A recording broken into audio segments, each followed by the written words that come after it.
Lo que ha ocurrido recientemente en Jerusalén ha venido a confirmar la última advertencia de Jesús a los creyentes. Hay quienes se preguntan si esta crisis marca el inicio del conteo regresivo que las Escrituras anunciaron desde hace siglos, mientras otros recuerdan con una claridad renovada y urgente las palabras que el propio Cristo pronunció sobre los tiempos en que la fe sería sometida a su mayor presión. Pero mientras la tensión arde sobre la superficie visible de los eventos, algo que nadie esperaba está despertando exactamente bajo sus pies. ¿Podría ser que esta cadena de sucesos esté cumpliendo la advertencia que Jesús entregó hace 2000 años? Si crees que estas historias merecen ser escuchadas, si te importa la resistencia de la fe, la paz y el entendimiento entre los pueblos, comparte este mensaje y deja tu comentario para que estas voces sigan siendo oídas y estas conversaciones sigan vivas. La batalla de entonces y la de ahora no es simplemente una guerra entre naciones. Es la última resistencia de la rebelión contra el gobierno divino, el enfrentamiento definitivo donde cada trono falso terminará inclinándose ante el Rey verdadero. Y ese enfrentamiento no se desarrollará en las llanuras del norte, sino en Jerusalén, la ciudad de Dios, elegida desde antes que la memoria humana alcance, disputada sin descanso por fuerzas que la codician y por otras que la destruirían de buena gana si pudieran. Porque Jerusalén es el lugar donde el cielo y la tierra se han encontrado repetidamente a lo largo de la historia, tanto en misericordia como en juicio, y donde volverán a encontrarse una última vez. Jerusalén, la ciudad problema, ocupa de nuevo el centro de la tormenta mundial. Eso no debería sorprendernos a estas alturas. Durante siglos ha sido a la vez el premio más codiciado y el campo de batalla más ensangrentado que la humanidad ha conocido. La ciudad de la paz que no conoce la paz, una paradoja viviente grabada en su propio nombre. Zacarías lo vio venir con una claridad que los siglos no han podido borrar. Voy a convertir a Jerusalén en una copa que hará tambalear a todos los pueblos vecinos. La convertiré en una roca que ninguna nación puede mover, y quien lo intente terminará lastimado en el intento. En esa profecía no hay solo política internacional, hay un patrón eterno que se repite con una precisión que desconcierta. Todo lo que Dios declara como suyo, el adversario busca poseerlo o destruirlo. Sin embargo, Dios llama a Jerusalén su ciudad y defiende lo que ha elegido con una constancia que sobrepasa toda estrategia humana. Tiene pleno sentido, entonces, que la lucha final de la historia se desate precisamente en el lugar donde el pacto fue sellado en sangre, donde la misericordia y el juicio se encontraron por primera vez sobre una cruz de madera que cambió para siempre la dirección del mundo. El mundo volverá a congregarse ante Jerusalén, convencido de que puede revertir lo que Dios ha ordenado desde la eternidad. Pero mientras las naciones rugen y se agitan, las palabras del salmista resuenan a través de los siglos sin perder ni un gramo de su peso. El que está sentado en los cielos se ríe, el Señor los tiene en ridículo. Hay algo casi desconcertante en esa imagen, la risa de Dios ante la soberbia de las potencias que creen poder desafiar lo que Él ha decretado. No es una risa de crueldad, es la risa de quien conoce el desenlace desde antes de que comience la trama. ¿Podría ser que la misma ciudad que en su hora más decisiva no reconoció al que venía a rescatarla esté de nuevo al filo del cumplimiento profético? La visión continúa sin detenerse ni un instante. Y las piedras bajo nuestros pies susurran cosas que ningún laboratorio había podido descifrar, si tan solo nos tomamos el tiempo de escuchar. Lo que los científicos han descubierto en años recientes podría transformar radicalmente todo lo que creíamos saber sobre la ciudad de Dios. Muy por debajo de la ciudad antigua, investigadores de vanguardia han comenzado a utilizar una tecnología que hace apenas una generación hubiera sonado a ciencia ficción: la imagen con muones cósmicos. A veces llamada la radiografía del universo, estas partículas subatómicas nacen en el momento exacto en que los rayos cósmicos colisionan con la atmósfera terrestre, y desde ese instante viajan con una fluidez asombrosa a través de la roca más densa, el metal más pesado e incluso las montañas más compactas, como si el mundo sólido fuera apenas una sugerencia para ellas. A medida que atraviesan el subsuelo de Jerusalén, dejan rastros que son imperceptibles para el ojo humano, pero perfectamente legibles para los instrumentos adecuados. Cuando esas señales se acumulan con el tiempo, forman mapas subterráneos de una precisión que hace décadas habría parecido imposible. Imagina por un momento una cámara celeste que va revelando lentamente el esqueleto oculto de una ciudad construida una y otra vez sobre sus propias ruinas, túneles que nadie ha pisado desde que los cruzados o los romanos marcharon por ellos. Cámaras selladas que han guardado su silencio bajo capas de conquista y olvido, mientras el mundo de la superficie cambiaba de forma incontables veces. Pasajes labrados en la roca viva por manos que ya son polvo. que el tiempo ha escondido bajo los cimientos de templos y mezquitas y sinagogas construidas una encima de otra, como los capítulos de un libro que alguien fue escribiendo sin poder detenerse. Eso es lo que la tecnología de muones está revelando bajo Jerusalén, y el resultado es tan extraordinario que los propios científicos se toman un momento antes de hablar de sus hallazgos. Las representaciones en 3 dimensiones cobran vida en las pantallas de los investigadores con una lentitud deliberada, como si la montaña fuera entregando sus secretos de uno en uno, sin prisa. Aparecen los contornos de corredores cerrados hace siglos, bóvedas desconocidas bajo el monte del templo que ningún permiso de excavación convencional habría podido revelar, restos de estructuras que hasta ahora solo existían en las páginas de las escrituras, mencionadas en textos que algunos descartaron como literatura religiosa antes de que la tecnología los obligara a reconsiderar esa postura. Los científicos de la Universidad Hebrea y de la Universidad de Tel Aviv no tienen reparos en llamarlo una revolución en la arqueología no invasiva. Los titulares del Times of Israel lo confirman sin reservas. Nuevas exploraciones cósmicas revelan cavidades ocultas bajo Jerusalén. Y mientras esta tecnología avanza piedra a piedra en su tarea de mapear el mundo subterráneo de la ciudad sagrada, creyentes de todo el mundo comienzan a hacerse una pregunta que va más allá de la geología o de la física de partículas. ¿Podría este descubrimiento estar desenterrando también los ecos físicos de los eventos que la Biblia describe con tanta especificidad? Las revelaciones no se detienen ahí, ni mucho menos. En excavaciones cercanas, una disciplina científica llamada arqueomagnetismo, que estudia los rastros magnéticos preservados en la cerámica antigua, ha venido a confirmar cronologías que hasta hace no mucho eran objeto de debate encendido entre historiadores y teólogos. El principio es tan elegante que resulta casi poético. Cada fragmento de arcilla que sale de la Tierra, después de siglos de oscuridad, lleva consigo una huella que nadie le pidió que guardara. En el momento exacto en que fue cocido en un horno por última vez, el campo magnético de la Tierra quedó impreso en su estructura mineral como una firma invisible. Comparando esas impresiones con los registros conocidos de cómo ha variado el campo magnético terrestre a lo largo del tiempo, los científicos pueden saber con una precisión asombrosa cuándo fue quemado ese fragmento, cuándo ardió la ciudad que lo contenía, cuándo se derrumbó el mundo que lo fabricó. Mediante esa huella magnética, los investigadores han rastreado capas de destrucción con una exactitud que pone la piel de gallina, llegando a identificar el año preciso en que los ejércitos babilónicos incendiaron Jerusalén, tal como quedó consignado en el segundo libro de Reyes y en las páginas del profeta Jeremías. No es una coincidencia aproximada, es una correspondencia que no deja margen razonable para el escepticismo. La evidencia no es únicamente histórica en su alcance. Tiene una dimensión que trasciende el laboratorio y llega a algo que los instrumentos científicos no pueden medir directamente, pero que los creyentes reconocen de inmediato. Como señala el doctor Michael Lacon, la ciencia no destruye la fe. Con frecuencia la ilumina desde ángulos que el creyente no esperaba. Confirma que lo que las escrituras recuerdan, la tierra misma lo ha conservado con una fidelidad que no necesitó la intervención de nadie para mantenerse intacta. Las piedras de Jerusalén están clamando en el lenguaje de los datos, y ese clamor dice exactamente lo que el profeta dijo que dirían. La ciencia, sin proponérselo, se ha convertido en un testigo de la fe. Pero mientras contemplamos estas piedras antiguas con la admiración que merece todo lo que ha sobrevivido al tiempo y a la conquista, otra historia se despliega ante nosotros, no debajo de la tierra, sino sobre ella, entre las piedras vivas, que es como la Escritura llama a los seres humanos que caminan sobre ese suelo sagrado y lo habitan con su fe cotidiana. La ciencia puede confirmar el pasado de Jerusalén con una precisión que asombra, pero ¿quién hablará de su presente? Porque bajo el sonido de los descubrimientos arqueológicos y de las conferencias de prensa académicas, hay también otro sonido, uno que no aparece en las revistas científicas, sino en las conversaciones que se tienen en voz baja dentro de las iglesias, el sonido del sufrimiento de los que se quedaron. Una guerra silenciosa se está librando contra los cristianos originales de Jerusalén. No es una guerra que se libra con la ostentación de los ejércitos ni con el estruendo mediático que acompaña a los grandes conflictos. No tiene frentes visibles ni generales con nombre, pero tiene la capacidad de empujar a una comunidad entera hasta el límite de lo que puede soportar y de convertir la permanencia en un acto de resistencia que muy pocos comprenden desde afuera. Y entre los versículos que los creyentes se repiten entre sí para sostenerse en esa resistencia callada, el propio Señor habla con una autoridad que no necesita levantar la voz. Mira, vengo como ladrón. Bienaventurado el que permanece despierto y guarda sus vestiduras.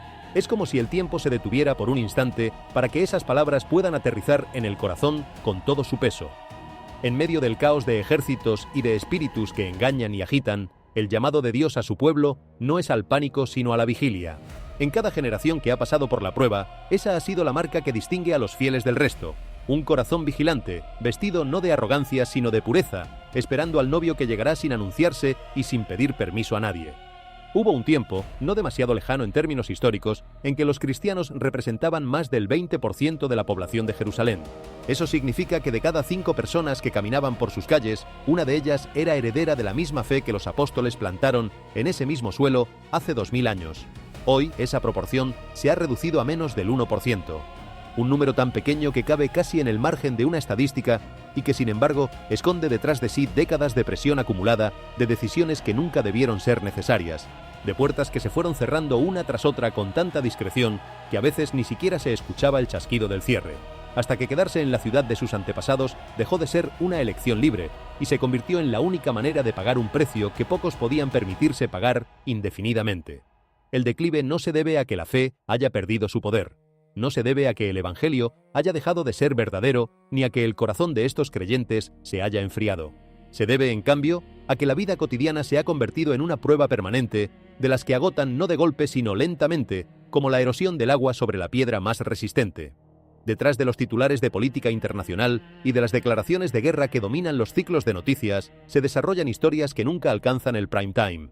Historias de restricción que se va instalando tan gradualmente que para cuando uno se da cuenta ya ocupa todo el espacio.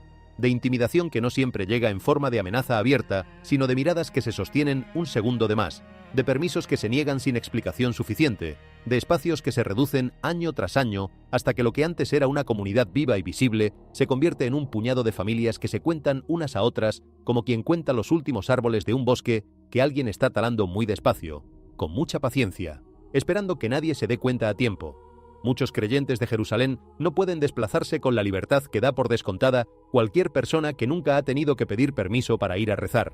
Algunos se han visto obligados a abandonar hogares en los que sus abuelos nacieron y murieron, escuelas que sus padres construyeron con el esfuerzo de generaciones, iglesias en las que sus familias han orado durante siglos sin interrupción, no porque así lo hayan decidido libremente, sino porque la presión acumulada de circunstancias que nadie explica claramente va cerrando poco a poco todas las salidas hasta que quedarse cuesta más de lo que se puede pagar con lo que uno tiene. NCR Online lo ha llamado un éxodo silencioso de la fe. Reset Dog lo describe con palabras que pesan cada una de sus sílabas: la desaparición de una de las comunidades cristianas más antiguas del mundo. Y sin embargo, a pesar de todo eso, estos creyentes siguen reuniéndose. Siguen cantando sus cánticos antiguos con voces que el miedo no ha logrado apagar, aunque sí ha vuelto más firmes en algunos y más temblorosas en otros. Siguen encendiendo velas en habitaciones donde la oscuridad parece ganar terreno cada temporada, y esa llama pequeña, temblorosa pero persistente, dice más sobre la naturaleza de la fe que cualquier sermón bien estructurado. Es una resistencia callada contra la noche, una declaración silenciosa de que mientras haya un creyente dispuesto a encender una vela en la oscuridad, la fe no habrá sido extinguida, y el testimonio que comenzó en esas mismas calles hace 2000 años no habrá terminado. Entre esas piedras vivas hay un hombre llamado Hani. Es padre de familia, esposo y miembro del coro de una pequeña iglesia situada cerca de la ciudad vieja, una de esas congregaciones que caben en un salón y que sin embargo representan algo que ningún edificio grandioso podría contener: la continuidad de una fe que ha sobrevivido a todo lo que la historia le ha arrojado encima. Un domingo por la mañana del año pasado, Hani caminaba junto a su hija de 8 años, Miriam, que llevaba en la mano una pequeña bandera de papel con una cruz dibujada, del tipo que los niños hacen sin pensarlo demasiado porque todavía no han aprendido a tener miedo de los símbolos que los definen. La calle angosta estaba llena del sonido de las campanas de la iglesia y del perfume denso del incienso que salía de los braseros que alguien había encendido al amanecer. Por un instante el aire que rodeaba a Hani y a Miriam olía a algo que se ha vuelto escaso en esas calles, pero que todavía existe si uno sabe dónde buscarlo. Olía a paz. Pero entonces todo cambió sin previo aviso, como siempre cambia lo que no debería cambiar, con la rapidez brusca que tiene lo que no estaba en el plan de nadie, excepto de quienes lo provocan. Una patrulla detuvo la procesión, las voces se elevaron por encima del sonido de las campanas. Un soldado apuntó su arma directamente hacia Hani y lo hizo en presencia de Miriam, que estaba ahí con su banderita de papel y sus 8 años que todavía no comprenden del todo por qué el mundo de los adultos se pone tan serio sin ningún aviso. La música enmudeció de golpe, con esa clase de silencio que no es ausencia de sonido, sino presencia de algo que atemoriza. La mano de la pequeña tembló al buscar a ciegas la manga de su padre, sin apartar los ojos del soldado que seguía apuntando. Annie levantó las 2 manos despacio, con la lentitud deliberada de alguien que sabe que cada movimiento brusco puede tener consecuencias que no quiere imaginar. Y dijo con una calma que debió costarle todo lo que tenía en ese momento: solo vamos a rezar. Pero en ese instante, en ese destello de terror que duró apenas unos segundos, pero que quedará grabado en la memoria de Miriam mucho tiempo después de que ella olvide la mayoría de sus recuerdos de infancia, el dolor ancestral de Jerusalén regresó con una presencia que no necesitó anunciarse. Esa imagen, un padre con las manos en alto, una niña que tiembla y busca la protección de una manga, un soldado que apunta su arma hacia un hombre que va a rezar con su hija, no es una reliquia de un pasado que uno visita en los museos para recordar cuánto hemos avanzado. Está sucediendo ahora mismo, en la ciudad que en una noche de hace 2000 años escuchó a los ángeles cantar Gloria sobre los campos de Belén, a pocos kilómetros de este mismo callejón. Esa es la realidad de muchos de los creyentes que han decidido quedarse. Viven entre el sonido del canto litúrgico del domingo y el sonido de la advertencia del lunes, entre la esperanza que la fe les ofrece de madrugada y la dureza de una cotidianidad que no hace concesiones con nadie. Conviven con la tensión permanente de querer quedarse en la ciudad de sus antepasados y saber que quedarse tiene un costo que sube cada temporada. Y aún así no se van, porque para ellos Jerusalén no es un lugar en un mapa que puede intercambiarse por otro lugar más cómodo. Sus raíces en esa tierra van más hondo que cualquier decreto político o que cualquier presión acumulada. Su fe no está anclada en la comodidad, sino en una convicción que no cede ante lo que pretende asfixiarla.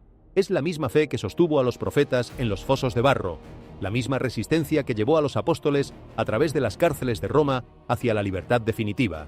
Jesús dijo en Lucas 21:12 algo que fue pronunciado no para inspirar miedo, sino precisamente para prevenir el pánico. Antes de todo esto les echarán mano y los perseguirán. Los entregarán a las sinagogas y los meterán en cárceles y los llevarán ante reyes y gobernadores por causa de mi nombre. Esas palabras no son una amenaza ni una predicción fatalista de derrota. Son el aviso de alguien que conoce perfectamente el camino porque ya lo ha recorrido antes que nadie. Un recordatorio de que la persecución no es prueba de que Dios se ha ausentado o de que su plan ha fallado, sino señal de que su verdad sigue siendo lo suficientemente poderosa y lo suficientemente real como para provocar oposición en aquellos que prefieren un mundo sin ella. La persecución no es el epílogo de la fe, es, con demasiada frecuencia, el contexto en el que la fe demuestra de qué está hecha. Y hoy, mientras contemplamos lo que les ocurre a estas piedras vivas que se llaman Hani, Miriam y miles de creyentes como ellos, que no tienen nombre en los titulares pero sí tienen nombre delante de Dios, no somos convocados a la ira ni a buscar retribución. Somos convocados a la empatía activa y a una vigilancia que no se duerme, porque Jesús también prometió con la misma voz que advirtió sobre la persecución: cuando comiencen a suceder estas cosas, levántense y alcen la mirada, porque se acerca su redención.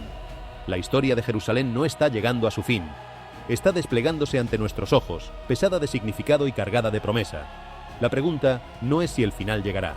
La pregunta es si tendremos ojos para ver lo que ocurre, corazón para interceder por los que lo viven y fe suficiente para confiar en que el que prometió regresará, en efecto, viene. Hay algo que resulta profundamente revelador cuando se contempla la situación de los creyentes de Jerusalén junto con los descubrimientos científicos que ocurren literalmente bajo sus pies. Son dos historias que parecen pertenecer a mundos diferentes. La una habla el idioma de los detectores de muones y de los espectrómetros de masas, la otra habla el idioma de las velas encendidas en habitaciones oscuras y de los coros que ensayan sus cantos a pesar del miedo que los rodea. Y sin embargo, vistas desde cierta distancia, comienzan a revelar que son capítulos del mismo libro, escritos por la misma mano que no distingue entre lo que sucede debajo de la tierra y lo que sucede encima de ella. El Dios que formó el substrato rocoso de Jerusalén es el mismo que conoce el nombre de cada creyente que todavía enciende una vela en sus calles. Esta verdad tiene una historia larga. Mucho antes de que existiera la tecnología para mapear las cavidades del subsuelo de Jerusalén, mucho antes de que los arqueólogos aprendieran a leer el campo magnético en los fragmentos de arcilla cocida, los profetas ya sabían algo que ningún instrumento podría haber confirmado ni negado en su tiempo: que Dios no abandona a los suyos aunque toda la evidencia visible apunte en la dirección contraria. Esa es la afirmación central de la fe bíblica, y también es su prueba más difícil, porque la evidencia visible en muchos momentos de la historia ha sido devastadoramente contraria. Cuando Babilonia entró en Jerusalén y quemó el templo, la evidencia visible decía que el Dios de Israel había sido derrotado por el Dios de Babilonia. Cuando Roma destruyó la segunda ciudad y dispersó al pueblo por 4 puntos cardinales, la evidencia visible decía que el proyecto de Dios con Israel había llegado a su fin definitivo. En ambos casos, la evidencia visible estaba equivocada. El mismo patrón se repite en la situación de los creyentes de Jerusalén hoy. La evidencia visible dice que están siendo borrados de su ciudad, que el declive del 20% al 1% en pocas generaciones es una curva que no se puede revertir, que la presión que los empuja hacia afuera es demasiado sistemática y demasiado sostenida para que un remanente tan pequeño pueda resistirla indefinidamente. Esa lectura de la evidencia visible tiene su lógica y sería deshonesto ignorarla. Pero hay otra lectura que la fe propone, no como negación de los hechos, sino como marco diferente para comprenderlos. El remanente que persiste no es un fracaso del Evangelio, es, en la tradición bíblica, exactamente lo que Dios prometió que habría. Un grupo de personas que permanecen fieles cuando la mayoría se dispersa o cede. Un testimonio que sobrevive precisamente porque no depende de los números para mantenerse en pie. Isaías lo dijo con una franqueza que no consuela de la manera que uno esperaría, pero que consuela de una manera más profunda. Aunque tu pueblo sea como la arena del mar, solo un remanente volverá. No es una promesa de popularidad, es una promesa de permanencia. Y los creyentes de Jerusalén que encienden sus velas y cantan sus cánticos en habitaciones que han visto reducirse son, en el lenguaje de la Escritura, ese remanente. No son el fin del testimonio cristiano en esa ciudad, son su forma más pura. La fe que se mantiene no porque sea conveniente, sino porque es verdadera. No porque el costo sea bajo, sino porque el objeto de la fe vale más que todo lo que el costo exige. Jesús habló de esto con sus discípulos en una conversación que tuvo lugar precisamente en el Monte de los Olivos, esa misma montaña cuyas laderas hoy muestran las grietas que la geología y la profecía leen de maneras diferentes. Cuando sus discípulos señalaron la magnificencia del templo, Él les respondió con una predicción que a ellos les debió sonar imposible: no quedará aquí piedra sobre piedra que no sea derribada. Y cuando le preguntaron cuándo sucedería eso y cuáles serían las señales, Él no les dio un calendario sino un mapa del alma. Les habló de guerras y rumores de guerras, de nación contra nación y reino contra reino, de hambre y terremotos, de persecuciones y de falsos profetas. Y les dijo algo que con frecuencia se omite cuando se cita ese pasaje: no se turben, porque estas cosas son el principio de dolores, no el final de la historia. La distinción es crucial. El principio de dolores no es el fin de la historia, sino el preludio del nacimiento de algo nuevo. La imagen que Jesús usa, con una deliberación que no parece accidental, es la del parto. Los dolores de parto son reales, son intensos, son inevitables para que ocurra lo que viene después. Pero no son el punto final. Son el proceso a través del cual algo nuevo llega al mundo. Los creyentes de Jerusalén que viven bajo presión, los terremotos que sacuden el suelo del Monte de los Olivos, las naciones que se agitan en un desorden que parece no tener dirección. Todo eso puede leerse como los dolores de parto de algo que está llegando y que será inconmensurablemente más grande que los dolores que lo preceden. Esa perspectiva no hace desaparecer el sufrimiento de Hani y de Miriam y de todos los que viven entre el sonido de la adoración y el sonido de la amenaza. El sufrimiento es real y merece ser reconocido como real, no espiritualizado hasta el punto de volverse invisible, pero sí transforma la manera en que ese sufrimiento puede ser habitado. Pedro escribió desde su propia experiencia de persecución, que no fue teórica ni distante, sino que incluyó cárcel y cadenas y la certeza de que el final que le esperaba no sería apacible. No os sorprendáis del fuego de prueba que os ha sobrevenido como si os hubiera llegado algo inusual, sino gozaos en la medida en que participáis de los sufrimientos de Cristo. Esa no es la voz de alguien que no ha sentido el peso de lo que describe. Es la voz de alguien que lo ha sentido y ha encontrado al otro lado de ese peso algo que compensa con creces lo que cuesta. La promesa que acompaña a esa perspectiva es concreta. El que comenzó en vosotros la buena obra, la perfeccionará hasta el día de Cristo Jesús. No hay en esas palabras ninguna garantía de que el camino será fácil, ni de que las circunstancias mejorarán en el corto plazo. Hay algo mejor que eso. La garantía de que el que comenzó la historia que estamos viviendo sabe cómo terminarla, y que el capítulo que estamos viviendo ahora, por difícil que sea, no es el último. Y mientras tanto, los que se quedan en Jerusalén y encienden sus velas y cantan sus cánticos y llevan a sus hijos de la mano por calles que a veces los reciben con hostilidad, están haciendo algo que ninguna estadística puede medir adecuadamente. Están siendo testigos, en el sentido más completo de la palabra, de que la fe no necesita condiciones favorables para ser real. En términos históricos, los creyentes que han dejado la huella más profunda en el tejido de la historia del cristianismo raramente lo hicieron en circunstancias favorables. El testimonio que dura no es el que se construye cuando todo facilita la construcción. Es el que persevera cuando todo se opone a que persevere, cuando la lógica de la situación dice que lo más razonable sería rendirse, cuando el costo de mantenerse fiel es tan alto que solo algo que va más allá de la razón estratégica puede justificarlo. Eso es lo que la Iglesia de Jerusalén ha representado a lo largo de generaciones, y eso es lo que sigue representando hoy su pequeño remanente que canta en habitaciones que el mundo ha olvidado pero que Dios no ha olvidado. Para los que observamos desde afuera, la pregunta que la situación de estos creyentes nos plantea no es solo cómo podemos ayudarlos, aunque esa es una pregunta urgente y real. La pregunta más profunda es, ¿qué nos enseña su perseverancia sobre la naturaleza de la fe que decimos compartir con ellos? Porque si la fe que profesamos no nos lleva al menos a la solidaridad con los que la viven en circunstancias que exigen todo lo que tienen, es legítimo preguntarse qué clase de fe es esa y si merece el nombre que le damos. La comunión de los santos no es una fórmula litúrgica. Es una realidad que incluye a los que están sufriendo en este momento en ciudades que conocemos por nombre, en calles que podríamos señalar en un mapa, por causas que la Escritura llama exactamente lo que son.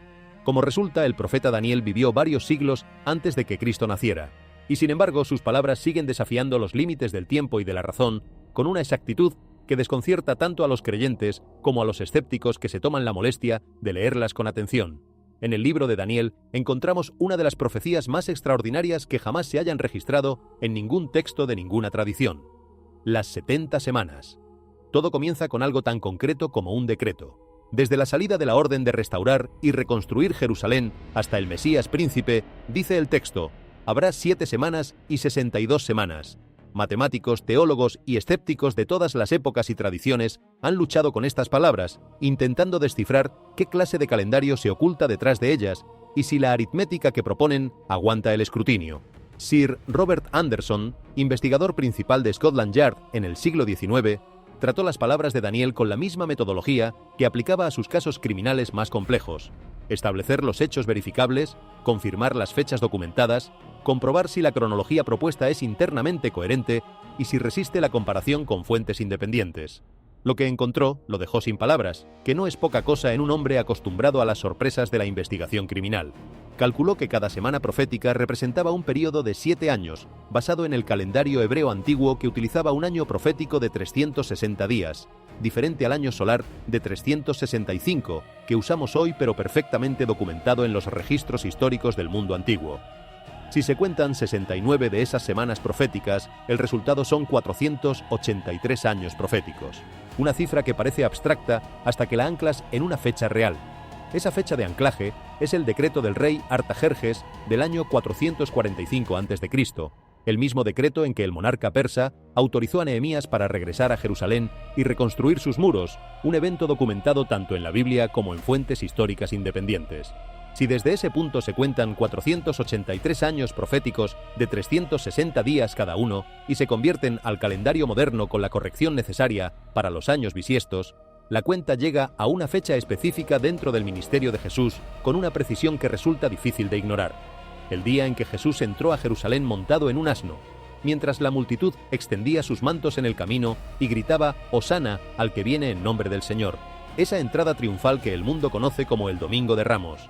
La exactitud es tan ajustada que resulta casi imposible atribuirla a la coincidencia sin recurrir a explicaciones que requieren más fe en el azar que la que se necesita para creer en la profecía. La visión de Daniel también enumera 6 propósitos divinos que ese período de 70 semanas debía cumplir. Y vale la pena detenerse en cada uno de ellos porque juntos componen algo que se parece mucho a un mapa de la redención. Terminar la transgresión, poner fin al pecado, expiar la maldad, traer la justicia eterna, sellar la visión y la profecía, ungir al Santísimo. Cada una de esas frases señala una etapa del plan que Dios había estado ejecutando desde que el primer ser humano tomó la primera decisión equivocada en un jardín que fue diseñado para ser eterno. Y cuando Jesús entró a la ciudad de Jerusalén con esa entrada que los profetas habían descrito con siglos de anticipación, cumplió no uno sino varios de esos propósitos simultáneamente. Anunció la expiación que ofrecería pocos días después en la cruz, ofreció la justicia que ningún sistema legal humano había podido garantizar, y selló la promesa con su propia sangre, transformando el instrumento de la ejecución más ignominiosa de su tiempo en el altar de la redención más completa que la historia haya conocido. Pero la exactitud de la profecía hace aún más impactante lo que ocurrió inmediatamente a continuación de esa entrada triunfal. Cuando Jesús miró sobre Jerusalén desde la senda que bajaba del Monte de los Olivos, con la ciudad desplegándose ante él en toda su grandeza de piedra y oro, no lo hizo con el aire de un conquistador que contempla su premio, ni con la satisfacción de alguien que ha llegado a donde quería llegar. Lloró. Lucas lo registra con una honestidad que estremece en su desnudez, si hubieras conocido, en este día, lo que te podía traer paz. Esas palabras tienen el peso específico de algo que sabe que el momento ha llegado y que ya está pasando sin ser reconocido. La ciudad que los profetas habían señalado durante siglos como el lugar del encuentro decisivo entre Dios y la humanidad, estaba viendo a ese Dios caminar por sus calles, y no supo o no quiso reconocerlo. El llanto de Jesús sobre Jerusalén no es el llanto de alguien que ha perdido una batalla política.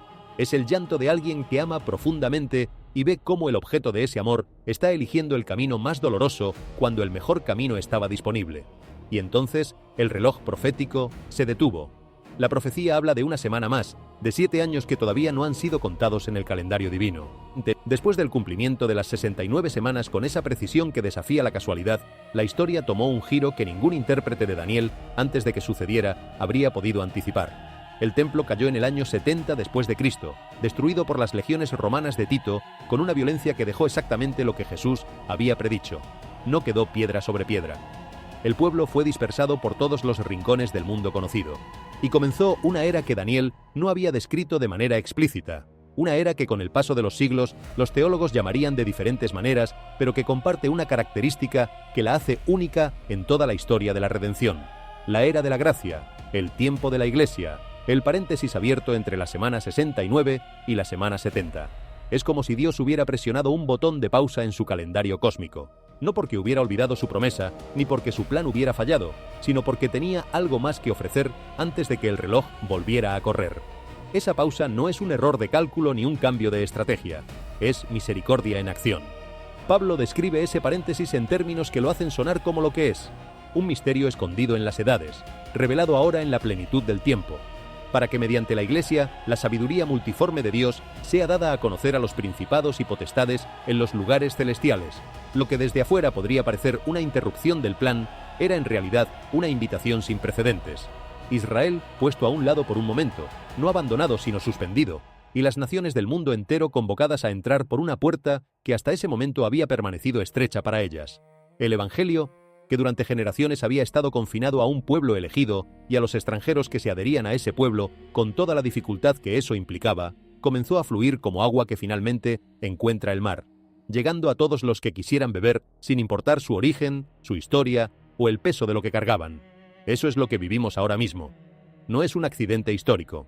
Es el tiempo que Dios abrió para que la misericordia pudiera recorrer su curso completo antes de que el juicio llegue con la misma exactitud que llegaron los primeros 69 semanas. Él es paciente, sin querer que nadie perezca, sino que todos lleguen al arrepentimiento, dice la Escritura. Cada alma que se vuelve hacia Él en este tiempo es, en cierto sentido, un segundo más de ese retardo divino. Él contiene el juicio para que la misericordia pueda recorrer todo el territorio que necesita recorrer. Pero si las primeras 69 semanas se cumplieron con la precisión pasmosa que la historia confirma, ¿en qué base racional se podría dudar de que la semana 70 también llegará en el momento exacto que fue señalado desde antes que el tiempo comenzara? La pausa no es el final de la historia. Es el latido que precede al gran finale de una sinfonía que ha estado construyendo hacia ese momento desde el primer compás. Y como dice la Escritura, cuando la plenitud de los gentiles haya entrado, todo Israel será salvo. Hasta ese momento vivimos literalmente entre dos mundos, entre la profecía que ya fue cumplida con una exactitud que asombra y la profecía que aguarda su cumplimiento con la misma exactitud silenciosa de una promesa que sabe que su momento llegará. La pregunta que esta generación debe hacerse no es si el reloj volverá a correr. La historia y la matemática profética se encargarán de eso sin que nadie tenga que ayudarlas. La pregunta es si estaremos preparados cuando lo haga, si nuestra fe, que habita este paréntesis de gracia, habrá aprovechado el tiempo que se le dio para ser lo que fue llamada a ser. Hay algo que la historia del paréntesis de la gracia revela sobre el carácter de Dios que ningún argumento teológico abstracto podría revelar con la misma claridad, que la demora no es indiferencia. Esa distinción es más importante de lo que parece a primera vista, porque la mayor tentación de los que viven en tiempos difíciles es interpretar el silencio de Dios como ausencia y su paciencia como distancia. El profeta Habacuc vivió exactamente ese dilema. Lo formuló con una honestidad que todavía hoy resulta refrescante en su falta de diplomacia. ¿Hasta cuándo, Señor, llamaré y no escucharás? La respuesta que recibió no fue una explicación del cronograma, sino una revelación del carácter divino. El justo por su fe vivirá, no por su comprensión del plan, no por su capacidad de descifrar las señales de los tiempos. Por su fe, por la confianza que elige mantenerse fiel a lo que sabe sobre Dios, incluso cuando lo que ve a su alrededor invita a la conclusión contraria. Esa es la respuesta que el paréntesis de la gracia da a los que se preguntan por qué el reloj profético se ha detenido tanto tiempo. No es un descuido, es misericordia activa. Cada día que el reloj no ha reanudado su marcha es un día en que la puerta de la gracia ha permanecido abierta para alguien que de otro modo habría sido alcanzado por el juicio antes de haber tenido la oportunidad de volverse. Pedro lo dice con una franqueza que no deja lugar a la ambigüedad. El Señor no tarda su promesa como algunos la tienen por tardanza, sino que es paciente para con nosotros, no queriendo que ninguno perezca, sino que todos lleguen al arrepentimiento. Esa paciencia no es debilidad, es la forma que toma el amor cuando todavía hay tiempo para que funcione. Al mismo tiempo, esa paciencia tiene un fin que fue establecido desde el principio y que se cumplirá con la misma exactitud que se cumplieron los primeros 69 semanas de Daniel. El paréntesis no es indefinido, tiene bordes, y una de las señales más claras que la Escritura proporciona de cuando ese paréntesis está llegando a su fin es precisamente lo que estamos viendo: el regreso de los ojos del mundo hacia Jerusalén, el surgimiento del interés internacional por el destino de esa ciudad y la presión sobre los que la habitan con fe. Esas no son señales de que Dios ha fallado, son señales de que la historia se está aproximando a la estación en que el reloj profético tiene que reanudar su marcha para que todo lo que fue prometido pueda ser cumplido. Y en ese contexto, lo que ocurre bajo el suelo de Jerusalén, lo que la tecnología de los muones está revelando en las cámaras selladas del monte del templo, adquiere una dimensión que va más allá del interés arqueológico. Porque cuando los científicos mapean las cavidades ocultas bajo el monte del templo, no solo están cartografiando la geología de una ciudad antigua, están, sin saberlo, siguiendo el rastro de un proyecto que comenzó con una promesa hecha bajo el cielo estrellado del desierto y que todavía no ha terminado. Cada cámara que emerge del mapa de muones es una habitación en una historia cuyo último capítulo todavía no ha sido escrito. Una habitación que el tiempo selló, pero que el autor que la hizo construir conoce con la misma intimidad con que conoce a cada persona cuyo nombre lleva en su corazón desde antes de que el tiempo comenzara. Los arqueólogos trabajan con paciencia y con método riguroso. Y el que escribió el libro que ellos desentierra trabaja con algo que ningún método puede replicar: la eternidad a su favor y la certeza de que lo que prometió completar, lo completará. No es solo que estemos desenterrando el pasado, es que el pasado que estamos desenterrando contiene las huellas de un proyecto que todavía no ha concluido, un proyecto que comenzó con una promesa hecha a Abraham bajo el cielo estrellado del desierto y que terminará con el cumplimiento de todo lo que esa promesa puso en marcha. Las cavidades que la tecnología de muones está mapeando bajo el monte del templo no son simplemente curiosidades geológicas. Podrían ser los espacios donde la historia del pacto dejó sus huellas más profundas, los lugares donde lo que se construyó para durar eternamente espera ser redescubierto en el tiempo que fue señalado para ello. Pablo describió el pacto de Dios con una imagen que recoge toda su profundidad en una sola metáfora, un misterio escondido desde siglos y generaciones, pero que ahora ha sido manifestado a sus santos. La palabra misterio en el lenguaje de Pablo no significa algo incomprensible ni oscuro por naturaleza. Significa algo que estaba oculto no porque nadie tuviera derecho a saberlo, sino porque su momento de revelación todavía no había llegado. Como el capítulo de un libro que el autor ya había escrito pero que el lector todavía no había alcanzado, que existe en su completitud, aunque el lector no lo haya leído todavía. El pacto de Dios tuvo esa naturaleza durante siglos. Estaba escrito en los propósitos divinos desde antes de la creación del mundo. Se fue revelando progresivamente a través de Abraham, Moisés, David y los profetas, y encontró su manifestación plena en Cristo. Pero incluso esa manifestación no fue el final de lo que había que revelar. Quedó un capítulo todavía sin abrir, el de la consumación final, que la historia sigue esperando con la paciencia de los que han aprendido que el autor no olvida los capítulos que prometió escribir. Esa dimensión progresiva de la revelación del pacto es lo que hace que la arqueología de Jerusalén sea algo más que historia. Cada descubrimiento que confirma la exactitud de lo que la Escritura describe sobre el pasado añade evidencia de que el autor que describió ese pasado con tanta precisión podría tener la misma precisión sobre lo que aún no ha ocurrido. No es una prueba en el sentido lógico estricto. Es una acumulación de confirmaciones que, tomadas en conjunto, construyen la clase de confianza que la Escritura llama fe, y que la historia llama la razón por la que algunos siguen en pie cuando todo lo demás se ha caído. Lo que la Escritura llama la plenitud de los tiempos no es simplemente un punto en el calendario profético. Es el momento en que todo lo que Dios ha estado haciendo a lo largo de la historia converge en una sola dirección, cuando todos los hilos que han corrido en paralelo durante siglos se anudan en el nudo que siempre fue su destino. La primera llegada de Jesús fue ese tipo de momento, el punto en que todas las promesas hechas a Abraham, a David, A los profetas convergieron en una persona que las cumplió con una especificidad que ningún diseño humano podría haber producido. La segunda llegada será ese tipo de momento multiplicado por todo lo que la historia ha añadido entre ambas. Y nosotros vivimos en el intervalo, en el paréntesis, con la responsabilidad de ser lo que el paréntesis fue diseñado para producir. Testigos del Evangelio que llegan a todos los que todavía no lo han recibido, antes de que la puerta se cierre con la misma precisión con que se abrió. Esa responsabilidad no es una carga que aplasta. Es una comisión que da sentido a cada día que el reloj no ha reanudado su marcha. Y hay algo profundamente práctico en esa comisión que con frecuencia se pierde cuando se habla de la profecía en términos abstractos. Que el tiempo que Dios nos da en el paréntesis de la gracia no fue diseñado para ser contemplado, sino para ser usado. Contemplar la profecía y comprender la historia del pacto tiene valor, no como ejercicio intelectual que termina en sí mismo, sino como combustible para la acción que la comprensión hace posible. El discípulo que comprende que vivimos en la hora del paréntesis tiene todas las razones del mundo para vivir con una urgencia que los que no comprenden eso no pueden tener. Una urgencia que no proviene del pánico, sino de la conciencia de que cada persona que todavía no ha escuchado el Evangelio merece que alguien se lo lleve antes de que la puerta se cierre, con la misma gracia con que la puerta se abrió para los que ya están adentro. Los creyentes de Jerusalén que perseveran bajo presión están haciendo precisamente eso. Están siendo el Evangelio en el lugar donde el Evangelio comenzó su recorrido hacia el mundo. Cada vela que encienden en ese lugar es un recordatorio de que la luz que desde allí partió hace 2000 años todavía no ha sido apagada por ninguno de los poderes que lo han intentado, y para los que los observamos desde afuera, su perseverancia es tanto un llamado a la solidaridad como a la reflexión sobre lo que significa ser parte del mismo cuerpo que ellos, en el mismo tiempo de la historia, con la misma comisión repartida entre contextos que difieren enormemente en lo visible, pero que comparten la misma promesa en lo que no se ve. Cada conversación que tenemos sobre estas cosas, cada oración que elevamos por los creyentes de Jerusalén y por los que todavía no han escuchado el Evangelio en ninguna parte del mundo, es una participación en el propósito para el que este paréntesis fue abierto. No somos espectadores de una historia que otros protagonizan, somos parte del plan de Dios para que la historia llegue a su conclusión con la mayor cantidad de personas posible dentro de la gracia. Y sin embargo, entre todos los territorios que la historia del pacto antiguo toca y transforma, ninguno guarda un silencio tan profundo y tan cargado de ecos como Egipto.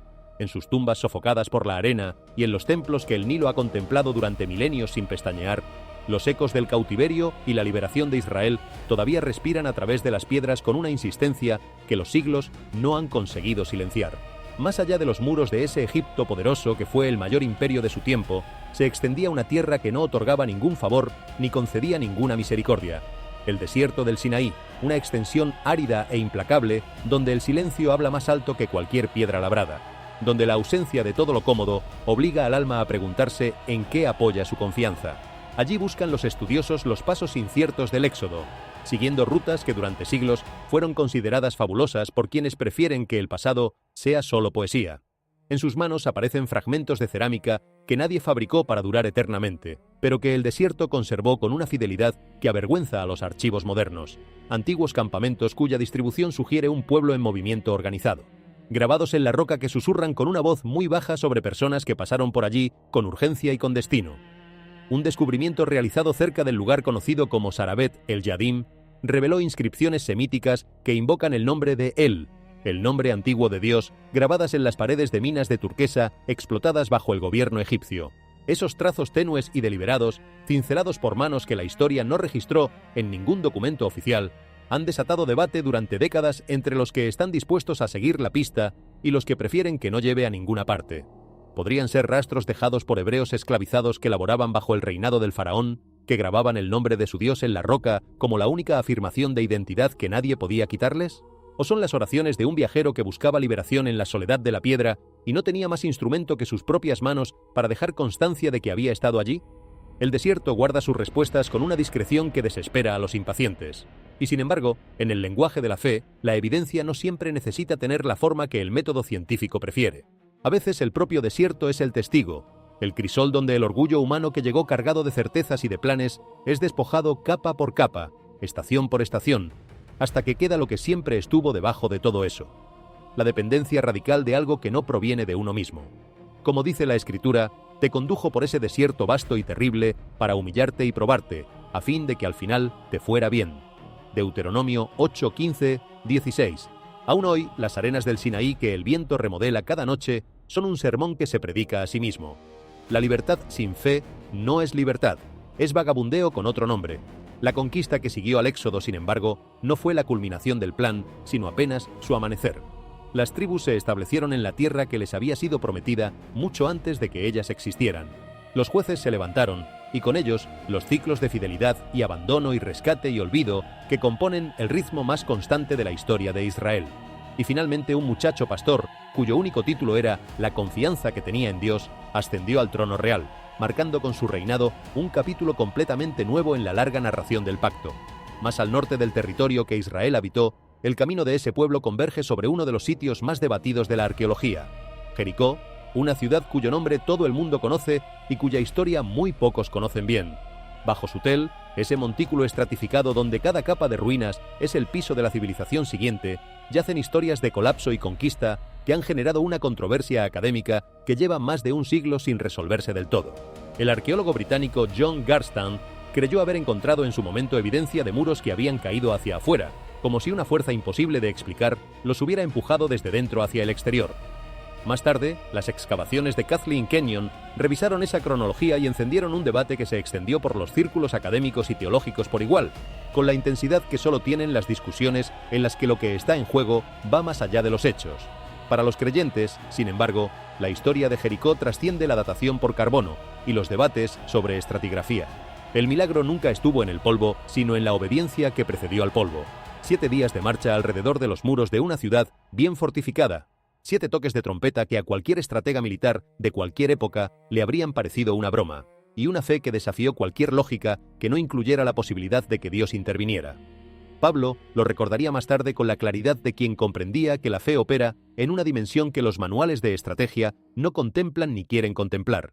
Por la fe cayeron los muros de Jericó, después de ser rodeados por 7 días. Hebreos 11:30. Y los arqueólogos modernos continúan desenterrando evidencia de una ciudad antigua y bien defendida que sufrió una destrucción repentina por el fuego, una destrucción notablemente coherente con el relato bíblico, aunque la cronología exacta siga siendo objeto de discusión. Cada trinchera que se abre y cada estrato de tierra que se analiza renueva un recordatorio que tal vez sea el más importante de todos. El diálogo entre la ciencia y las escrituras no es una guerra de la que uno de los dos lados tiene que salir victorioso. Es una conversación que se vuelve más rica cuanto más honesta es. Donde uno busca datos, el otro busca significado. Y cuando la humildad entra a la sala con ambos, es frecuente que los dos encuentren la verdad sentada tranquilamente entre ellos, esperando que la inviten a hablar. Pero incluso los reinos que reciben el favor divino no son inmunes al olvido. Esa enfermedad del alma que los seres humanos contraen con una facilidad desconcertante cuando las cosas van bien. Cuando Israel prosperó y sus ciudades crecieron y sus fronteras se expandieron, también creció su distancia de Dios, de la manera silenciosa en que esas cosas siempre ocurren, sin que nadie pueda señalar el momento exacto en que empezó. Los palacios se volvieron más altos, mientras las oraciones se volvían más escasas, y los que llevaban la cuenta eran los profetas, que no son personas que disfrutan de dar malas noticias, sino personas que no pueden callar las que el silencio convertiría en calamidad. Con la conquista concluida y los reyes establecidos en sus tronos, la historia de Israel entró en una nueva etapa que la arqueología ha confirmado con una generosidad que a veces sorprende a los propios investigadores. Las excavaciones en sitios como Hazor, Megiddo y Jerusalén revelan una arquitectura monumental de la que solo los imperios son capaces, sellos reales que circularon por las rutas comerciales de la región y registros administrativos que testifican el surgimiento de un reino centralizado con todos los atributos que eso implica. El descubrimiento de la estela de Tel Dan en el norte de Israel, con una inscripción que hace referencia explícita a la casa de David, se cuenta entre las confirmaciones más convincentes y más imprevistas de la línea real que describe la escritura bíblica. Tocar una piedra que alguien grabó con el nombre de David hace casi 3000 años es sentir el peso de la historia del pacto de una manera que ningún libro puede reproducir completamente, porque la piedra es real y el peso es real y el nombre es real. Y los tres juntos dicen algo que el escepticismo más entrenado tiene que esforzarse para ignorar.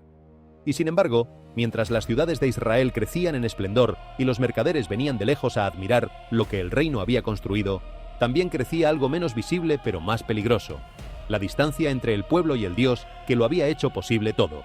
Surgieron los profetas con la incomodidad que siempre producen los que dicen lo que nadie quiere escuchar: Elías, Amós, Isaías, Jeremías. No llegaron como cronistas complacientes del poder, sino como voces que a veces fueron solitarias hasta el punto de la desesperación y que a veces fueron rechazadas con la violencia que reservamos para los que nos dicen lo que preferimos no saber. Llamaban a un pueblo extraviado de regreso a la santidad, advertían sobre las consecuencias del olvido y predecían el exilio no como un castigo arbitrario, sino como la consecuencia natural de olvidar la fuente de todo lo que se tenía y creer que se lo había ganado uno solo. Hoy, los arqueólogos desentierran trabajos de marfil, objetos de lujo importados y ídolos de los últimos años del reino de Israel. Artefactos de prosperidad que en la historia de ese pueblo, con una regularidad perturbadora, preceden a la decadencia moral y al colapso que la sigue. Cuentan una historia que cada generación podría reconocer como parcialmente propia si tuviera el valor de mirarse en ese espejo. Cuando se descuida el templo interior, el del corazón, incluso los muros más sólidos y los sistemas más eficientes terminan por desmoronarse de una manera que nadie anticipó, porque nadie quiso anticiparla. Entonces vino la rendición de cuentas que esas voces cansadas y a veces solitarias habían anunciado con décadas de anticipación. La gloria de Jerusalén fue consumida por las llamas de Babilonia. Su pueblo fue llevado hacia el oriente, lejos de todo lo que conocía, en una deportación que fue diseñada para borrar la identidad del vencido. Y sin embargo, incluso a orillas de los ríos de Babilonia, el pacto se negó a morir con la misma obstinación que lo había definido desde el principio. Desde esas riberas del exilio, los salmos del dolor ascendían en la oscuridad. ¿Cómo cantaremos el cántico del Señor en tierra extraña?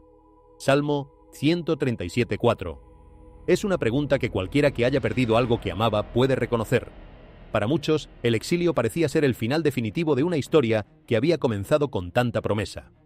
En el diseño de Dios, en cambio, se convirtió en el principio de algo que el pueblo necesitaba con desesperación y que la prosperidad no le había podido dar: el arrepentimiento que abre la puerta de regreso.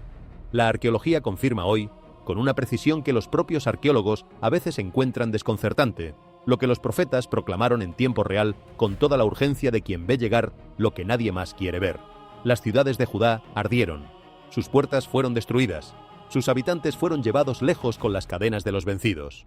Tablillas de arcilla cuneiforme desenterradas en lo que fue Babilonia registran nombres judíos en listas de raciones del Palacio Real, lo que sugiere que el exilio no fue una aniquilación, sino una supervivencia forzada, preservada a pesar de todo por algo que los documentos administrativos babilónicos no mencionan, pero que los creyentes reconocen sin dificultad.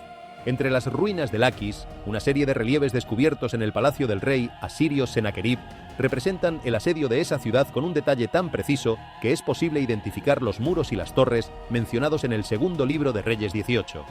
Las palabras de la Biblia y la evidencia de la piedra convergen con una precisión que no tiene explicación satisfactoria si uno parte de la premisa de que ambas son independientes entre sí. Y de las cenizas, la fe no murió. Eso es tal vez lo más extraordinario de toda la historia. La fe que parecía haber sido incinerada junto con el templo se adaptó, recordó y esperó con una paciencia que solo puede explicarse desde dentro de sí misma. En cada fragmento de cerámica quemada y en cada rollo hallado en las cuevas rocosas a orillas del Mar Muerto, la misma voz que había hablado a través de los profetas seguía hablando sin haberse gastado.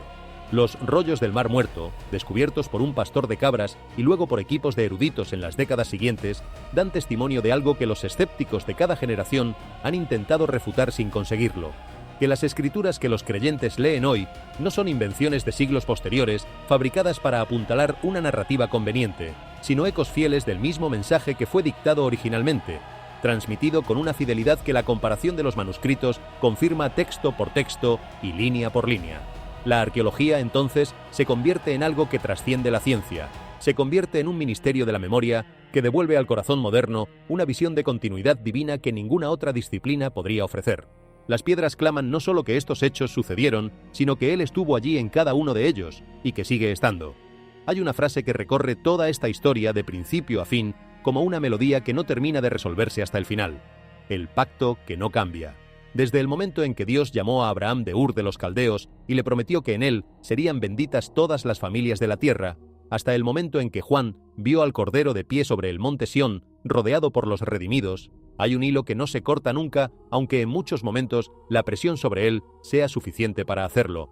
Ese hilo es el pacto, la palabra de Dios comprometida con su creación de una manera que no tiene retorno, que no puede ser revocada por la desobediencia humana, aunque la desobediencia humana tenga consecuencias reales, que no puede ser cancelada por los imperios que se alzan contra el pueblo que la porta, aunque esos imperios sean capaces de destruir las ciudades y dispersar a las personas. Cuando los israelitas estaban esclavizados en Egipto y la situación desde afuera parecía irreversible, el pacto estaba intacto. Cuando cruzaron el desierto y el maná terminaba cada día antes de que pudieran acumular reservas para mañana, el pacto estaba intacto. Cuando los muros de Jericó estaban delante de ellos con toda la solidez de una ciudad construida para resistir, el pacto estaba intacto. Cuando Babilonia incendió el templo y los deportados se sentaban a orillas de ríos extranjeros sin poder imaginar cómo volver a cantar las canciones de Sión, en esas circunstancias, el pacto estaba intacto. Y cuando los creyentes de Jerusalén hoy encienden sus velas en habitaciones que el mundo ha olvidado y llevan a sus hijos de la mano por calles que a veces los reciben con hostilidad, el pacto sigue intacto. Esa integridad del pacto a través de todas las circunstancias que deberían haberlo destruido es el argumento más poderoso que la historia del mundo puede ofrecer a favor de la veracidad de las Escrituras.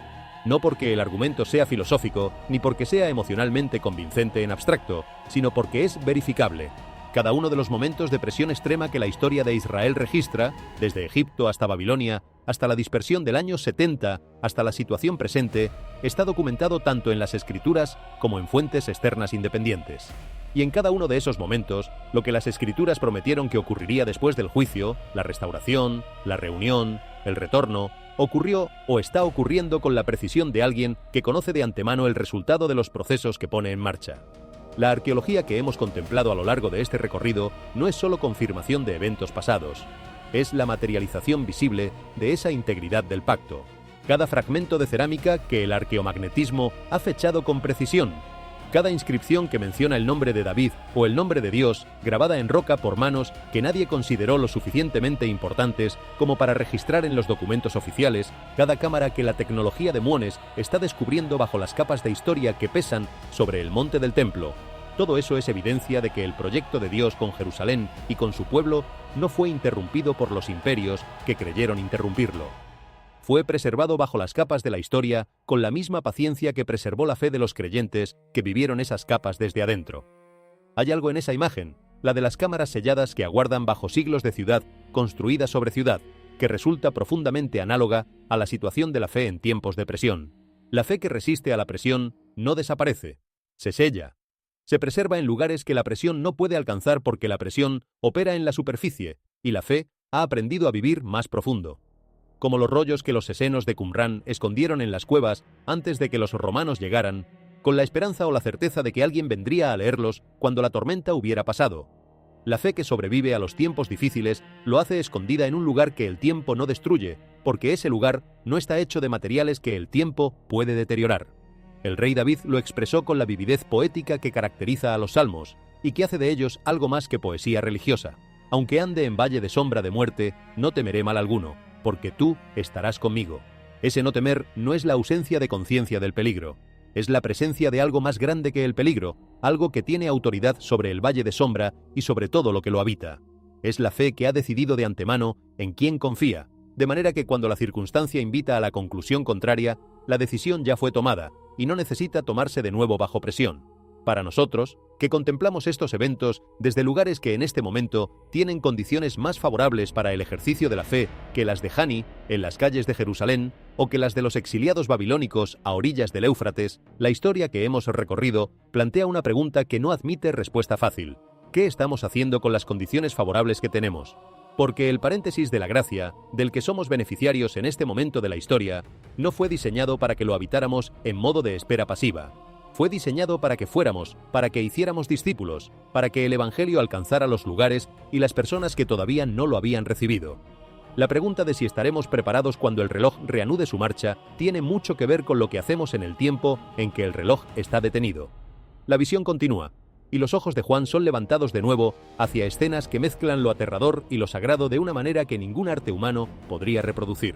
El sexto ángel avanza, y con su mandato el gran río Éufrates se seca, esa frontera antigua que en su momento de mayor poder marcó los límites de imperios enteros y que ahora se convierte en un camino, despejado con una precisión que solo tiene sentido si quien despeja el camino sabe exactamente a dónde va a llevar. Las Escrituras abren aquí una ventana no meramente hacia la geografía de un río que se queda sin agua, sino hacia los movimientos más profundos del mundo invisible, los que mueven a los visibles sin que los visibles lo sepan. Juan contempla espíritus inmundos que emergen de las bocas del dragón, de la bestia y del falso profeta, esa trinidad contrahecha que imita la unidad divina con la misma habilidad con que una copia bien hecha imita al original, pero no puede hacer lo que el original hace. Son enviados por toda la tierra susurrando engaños a los oídos de los reyes, agitando a las naciones para que se congreguen hacia un punto que el texto designa con un nombre envuelto en misterio: el gran día del Dios Todopoderoso. Y entre ese caos de ejércitos que se mueven y de espíritus que susurran mentiras a quienes tienen poder para actuar sobre ellas, el Señor mismo irrumpe con una voz que no pertenece a ninguno de los eventos que se narran a su alrededor, que viene de otro nivel de la realidad. Mira, vengo como ladrón. Bienaventurado el que permanece despierto y guarda sus vestiduras. Una llamada a la vigilancia que aparece en medio del Apocalipsis como un faro en una costa que la tormenta ha oscurecido completamente. La sexta copa revela más que una campaña militar o un movimiento de tropas. Revela la naturaleza del mundo en el que vivimos. Un mundo donde lo visible se dobla constantemente bajo el peso de lo invisible, sin que los que viven solo en la superficie lo perciban. Las naciones pueden parecer que se mueven impulsadas exclusivamente por la política y la economía y el poder. Pero detrás de cada imperio que emerge y de cada alianza que se rompe, hay manos que no se ven, y fuerzas que los análisis geopolíticos más sofisticados no pueden medir porque sus instrumentos fueron diseñados para medir otras cosas. Jesús advirtió: «Los conoceréis por sus frutos».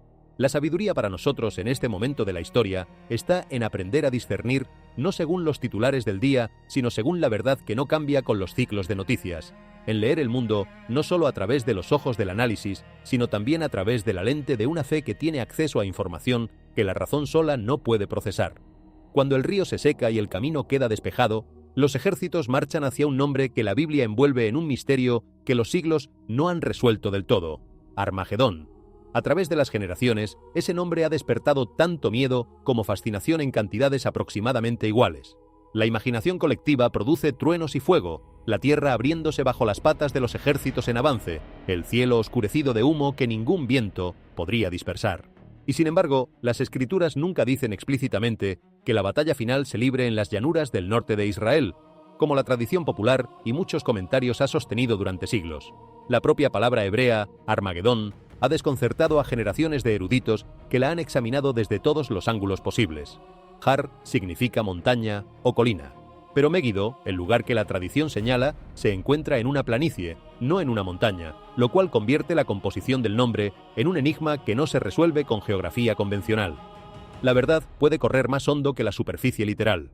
Algunos eruditos han escuchado dentro de esa palabra la sombra de otro nombre: Har Moed, el monte de la congregación, el lugar donde el adversario una vez proclamó que elevaría su trono por encima de las estrellas de Dios. Qué perturbador resulta ese eco. El mismo orgullo que precipitó a Lucifer desde el cielo reaparece aquí, al final del tiempo, con la misma ambición y con el mismo destino que siempre tuvo. La criatura que sigue intentando destronar al Creador, sin haber aprendido nada de la primera vez. Las palabras antiguas de Isaías resuenan con una claridad que casi ningún paso del tiempo ha conseguido desgastar. Tú dijiste en tu corazón: subiré al cielo, levantaré mi trono por encima de las estrellas de Dios, me haré semejante al Altísimo. Pero eres arrojado al reino de los muertos. El orgullo sigue siendo el mismo orgullo de siempre, y la derrota que lo espera sigue siendo igualmente inevitable. En la Escritura, Pedro llama a los creyentes piedras vivas que son edificadas como casa espiritual. En Jerusalén, esas piedras vivas no son figuras retóricas ni metáforas cómodas. Son personas de carne y hueso, familias que comparten el pan en casas que sus abuelos construyeron, pastores que predican en el mismo idioma que los apóstoles, niños cuyos primeros pasos resuenan en las mismas calles estrechas que Jesús recorrió sin que nadie prestara demasiada atención al principio. Y sin embargo, hoy enfrentan lo que muchos llaman, con la precisión de los que lo viven desde dentro, la crisis silenciosa. Luego, en medio de todo lo que despliegan las visiones del Apocalipsis, los ojos de Juan son elevados hacia una escena que contrasta con el caos circundante, como la luz contrasta con la oscuridad: el monte Sión, no solo el antiguo bastión de David que los libros de historia mencionan, el símbolo espiritual de la morada de Dios entre su pueblo, el lugar donde el cielo y la tierra se tocan de la manera más permanente. Entonces miré, escribe Juan, y el Cordero estaba de pie sobre el monte Sión, y con él 144.000 que llevaban su nombre y el nombre de su Padre escrito en sus frentes. Apocalipsis 14:1. El Cordero que fue inmolado reina ahora en gloria, rodeado por los redimidos que llevan su marca. No la marca de un tirano que sella a sus súbditos con el hierro del miedo. El sello del pertenecer a Dios, que es lo opuesto al miedo. Es la identidad más completa que un ser humano puede recibir. Son descritos como puros, fieles e irreprensibles. Su cántico es nuevo, no porque su melodía no haya existido antes, sino porque brota de un corazón que ha sido renovado desde adentro por una experiencia que no puede adquirirse de segunda mano. Nadie puede aprender ese cántico sin haberlo vivido. La fe habitada no puede pedirse prestada ni heredarse sin más. Como Israel cantó un cántico nuevo en la orilla del Mar Rojo, después de cruzar lo que parecía incruzable, así también los redimidos cantarán después de atravesar la tribulación, el cántico de los que han caminado por el fuego y han salido del otro lado sin que el humo oliera a derrota. Los 144.000, como muchos han entendido a través de la historia del pensamiento bíblico, simbolizan el remanente mesiánico de Israel, los que fueron preservados y sellados por Dios durante la gran prueba como el alfarero preserva lo que vale la pena guardar. Su número, 12 multiplicado por 12.000, significa plenitud y completitud, una aritmética divina que va más allá de la suma de sus partes. La redención de Dios ha seguido siempre el mismo orden que Pablo describe con una frase que los gentiles a veces olvidan porque se aplica también a ellos. Al judío primero y también al gentil. Romanos 1:16. Aquí vemos el principio de las primicias, que en el contexto agrícola que la Escritura conocía tenía un significado que iba mucho más allá de la economía. En la ley de Moisés, Israel debía traer ante el Señor la primera porción de la cosecha como ofrenda, una declaración ritual de que la totalidad del campo le pertenecía a él, que la abundancia no era el fruto exclusivo del trabajo humano, sino el resultado de una relación. Estos 144.000 son esa ofrenda en escala cósmica, la primera cosecha de la humanidad redimida en la era venidera, la prenda que garantiza que la cosecha completa, la multitud que ningún estadístico podría contar, llegará en el tiempo que fue señalado. La fidelidad del remanente no es solo su historia personal, es la garantía visible de que el pacto de Dios con la humanidad entera perdura por encima de la historia que amenaza con contradecirlo. Cuando Juan recibió esta visión en la isla de Patmos, Jerusalén ya había caído una generación antes. El templo yacía en ruinas exactamente como Jesús había predicho, con cada piedra separada de la siguiente, de la manera que él describió con una especificidad que sus discípulos encontraron difícil de imaginar en aquel momento. Para muchos de los que vivieron ese colapso, parecía que las promesas de Dios a Israel habían fallado, que la historia había demostrado ser más fuerte que la profecía. Sin embargo, a través de la visión del Cordero de pie sobre el monte Sión, rodeado por sus redimidos, Juan fue recordado de que el colapso visible nunca es el final de lo que Dios ha prometido. Aunque la ciudad arda hasta los cimientos, el nombre de Dios sigue escrito sobre su pueblo con una tinta que el fuego no puede borrar.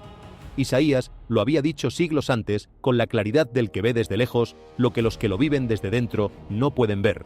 Aunque tu pueblo sea como la arena del mar, solo un remanente volverá. Isaías 10:22. Ese remanente purificado a través del sufrimiento, en lugar de ser aniquilado por él, se levanta ahora como el testimonio más elocuente de que los propósitos de Dios no pueden ser derrocados por ningún imperio humano ni por ningún poder que se le oponga. Su cántico que resuena en los cielos recuerda el cántico que Moisés y los hijos de Israel cantaron en la orilla del Mar Rojo. El Señor ha triunfado gloriosamente. El que cantó en el mar canta también después de la liberación mayor, la que no es solo del ejército de Faraón, sino del dominio del pecado y de la muerte misma, que son los enemigos que ningún ejército humano ha podido vencer y que el Cordero venció de la manera que nadie hubiera podido predecir. Incluso ahora, mientras caminamos entre las ruinas de nuestra propia era, a través del desencanto y la confusión y la fatiga espiritual que acompañan a vivir en un tiempo que no termina de decidir en qué dirección va, esta visión de los redimidos de pie sobre la montaña nos llama de regreso a algo que el ruido del presente hace fácil olvidar. El monte Sión todavía está de pie, no en la geografía física, sino en el espíritu. Es la morada de Dios entre los que guardan su pacto. El Cordero que una vez cargó nuestra vergüenza, lleva ahora la marca eterna de la victoria. Y los que lo siguen, sean pocos o muchos a los ojos del mundo, visibles o escondidos en congregaciones pequeñas de las que nadie habla, llevan también esa marca, aunque no siempre la vean en sí mismos. Hay momentos en que la historia de la fe parece reducirse a pura pérdida, ruins en todos los frentes. El templo quemado, el pueblo disperso, la ciudad que una vez brilló convertida en escombro que el viento reorganiza por temporadas. Y sin embargo, de esos mismos escombros han surgido siempre los capítulos más inesperados de la historia del pacto. El exilio en Babilonia, que parecía el fin de todo, produjo las profecías de Daniel y de Ezequiel, que siguen hablando 2500 años después, con una pertinencia que desconcierta incluso a los que las leen por primera vez, sin ninguna preparación teológica previa. La destrucción del segundo templo, que parecía borrar el centro del judaísmo, produjo el movimiento que llamamos la Iglesia primitiva, que se extendió desde Jerusalén hasta los confines del Imperio Romano en pocas décadas, con una velocidad que ninguna campaña militar de la época podría haber igualado. El patrón es demasiado consistente para atribuirlo a la coincidencia. En el lenguaje del plan de Dios, lo que parece ser el final de algo frecuentemente resulta ser el comienzo de algo que no habría sido posible sin ese aparente final. Eso no significa que el dolor de los finales no sea real. El dolor del exilio fue real. El llanto de los que se sentaron a orillas de los ríos de Babilonia, preguntándose cómo cantar las canciones de Sión en tierra extraña, fue real. El terror de Miriam ante el arma apuntada hacia su padre fue real y seguirá siendo real en su memoria durante años. Pero el dolor que produce algo que Dios usa para sus propósitos tiene una dimensión que va más allá del dolor mismo, una dimensión que no se ve desde dentro del dolor, pero que la distancia del tiempo suele revelar con una claridad que sorprende. Juan, escribiendo desde el exilio en Patmos con la certeza de que su exilio también tenía un tiempo asignado, contempló esa visión del Cordero sobre el monte Sión y de los 144.000 que cantaban el cántico nuevo. No la contempló como un espectador distante de algo que le era ajeno. La contempló como alguien que entendía desde adentro lo que significaba ser parte del remanente que persiste cuando la presión hace todo lo posible para que no persista. Y lo que vio le dio la certeza que convirtió su exilio en una productividad extraordinaria, que el aparente final de todo lo que él había conocido y amado no era el final de lo que Dios había prometido. Esa certeza es lo que los creyentes de Jerusalén que perseveran tienen en común con Juan en Patmos y con los exiliados en Babilonia y con los israelitas en el desierto del Sinaí. Una confianza en que la historia en la que participan no está siendo escrita únicamente por las fuerzas que los rodean. Hay un autor que tiene la vista completa, que ve el principio y el final simultáneamente, que no se sorprende por lo que ocurre aunque permita que ocurra, y cuya voluntad de llevar a buen término lo que comenzó no puede ser frustrada por ninguna circunstancia, por desfavorable que sea. Esa confianza no elimina la dificultad, la habita de una manera diferente.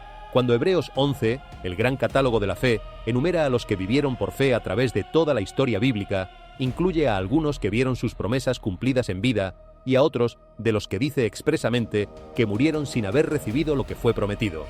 A estos últimos los describe como habiendo visto las promesas desde lejos y habiéndolas saludado, confesando que eran peregrinos y forasteros sobre la tierra. Esa imagen, la de alguien que saluda desde la distancia algo que no puede alcanzar todavía, tiene una nobleza particular que los que solo valoran lo que se puede poseer inmediatamente no comprenden. Es la nobleza de vivir en función de algo que va más allá de uno mismo, de ser parte de un proyecto cuya plenitud no verás en tu propia generación, pero que será más grande precisamente porque cada generación contribuyó a él con fidelidad, aunque no cosechara la completitud.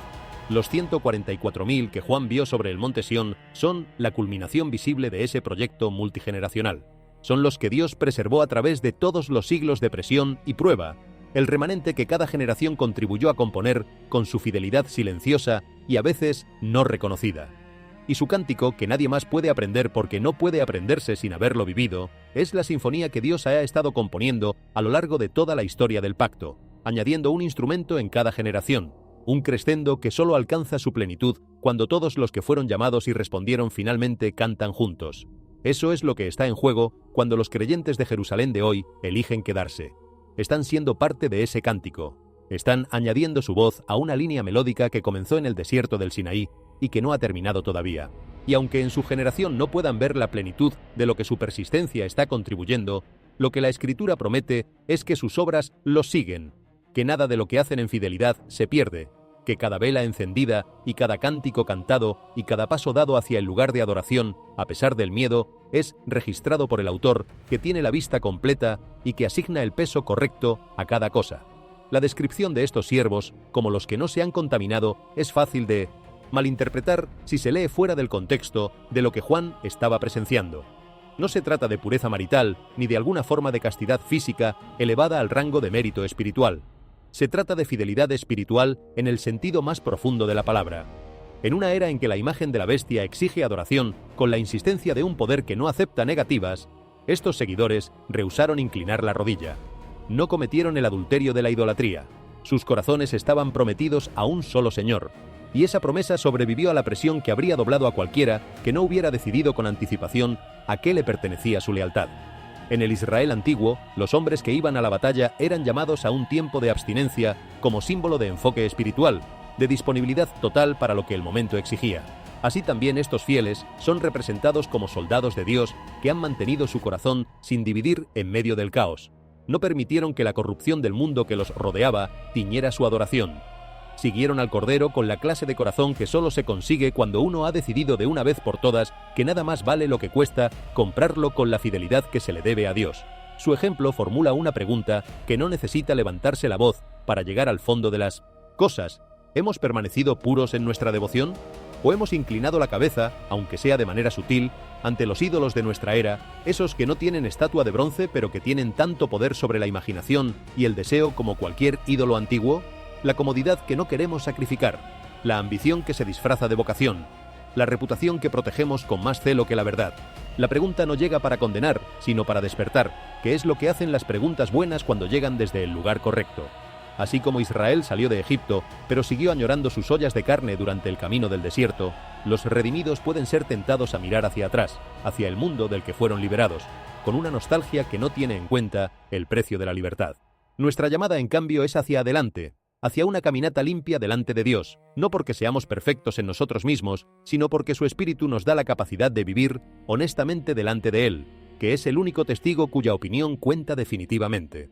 Cuando Juan habla de que en sus bocas no se halló engaño, está citando un estándar que proviene de muy adentro de la tradición profética y que señala hacia una de las formas más profundas de adoración que existen: la transparencia delante de Dios.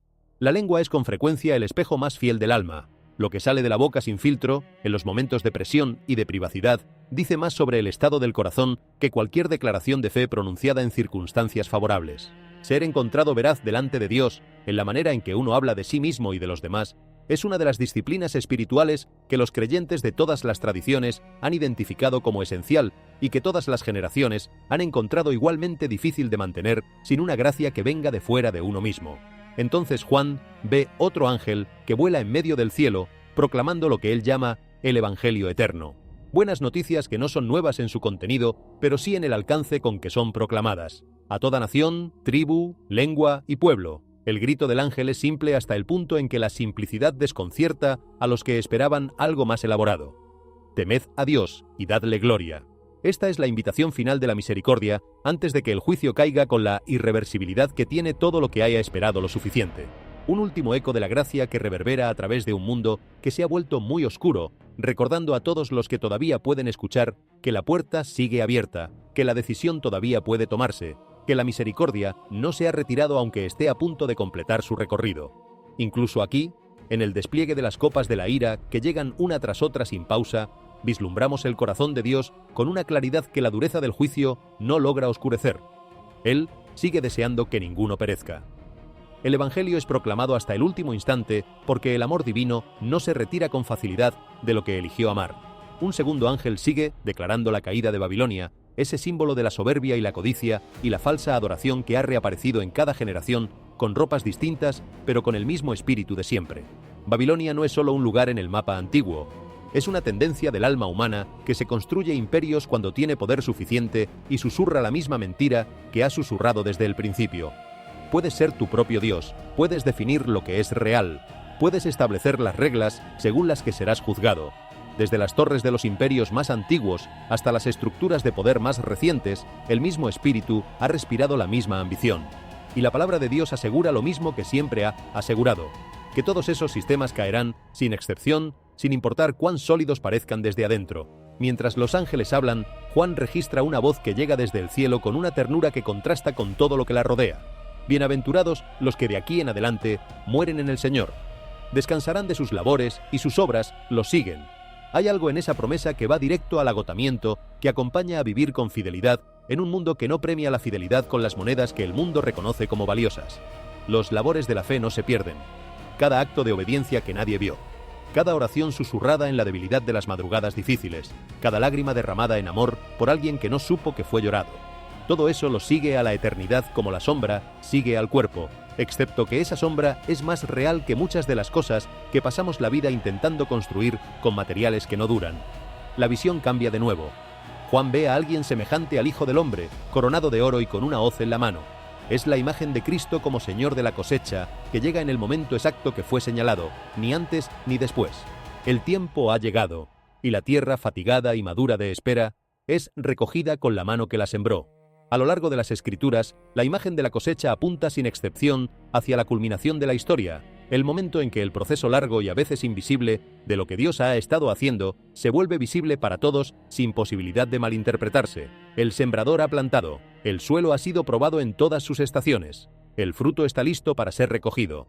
El trigo y la cizaña han crecido juntos hasta la hora señalada, igual que Jesús describió que ocurriría, con una paciencia que no es indiferencia, sino que es la paciencia de alguien que sabe que el momento correcto vale la espera. Cuando la hoz se mueve, no es por crueldad ni por impaciencia finalmente desbordada. Es por completitud, porque la historia ha llegado al punto para el que fue diseñada desde el principio. Cada creyente que ha conocido los momentos en que la dureza del camino se convierte en el horno, donde la fe descubre de qué está hecha, reconocerá algo en esa imagen.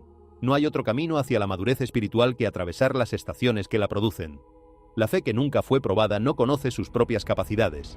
El amor que nunca fue exigido no sabe hasta dónde puede llegar. La esperanza que nunca enfrentó lo que podría negarla no sabe todavía que es más fuerte que eso. Las temporadas de sufrimiento, cuando Dios parece ausente y la oración parece rebotar en el techo, son con frecuencia las temporadas en que algo se está formando que la comodidad no habría podido producir.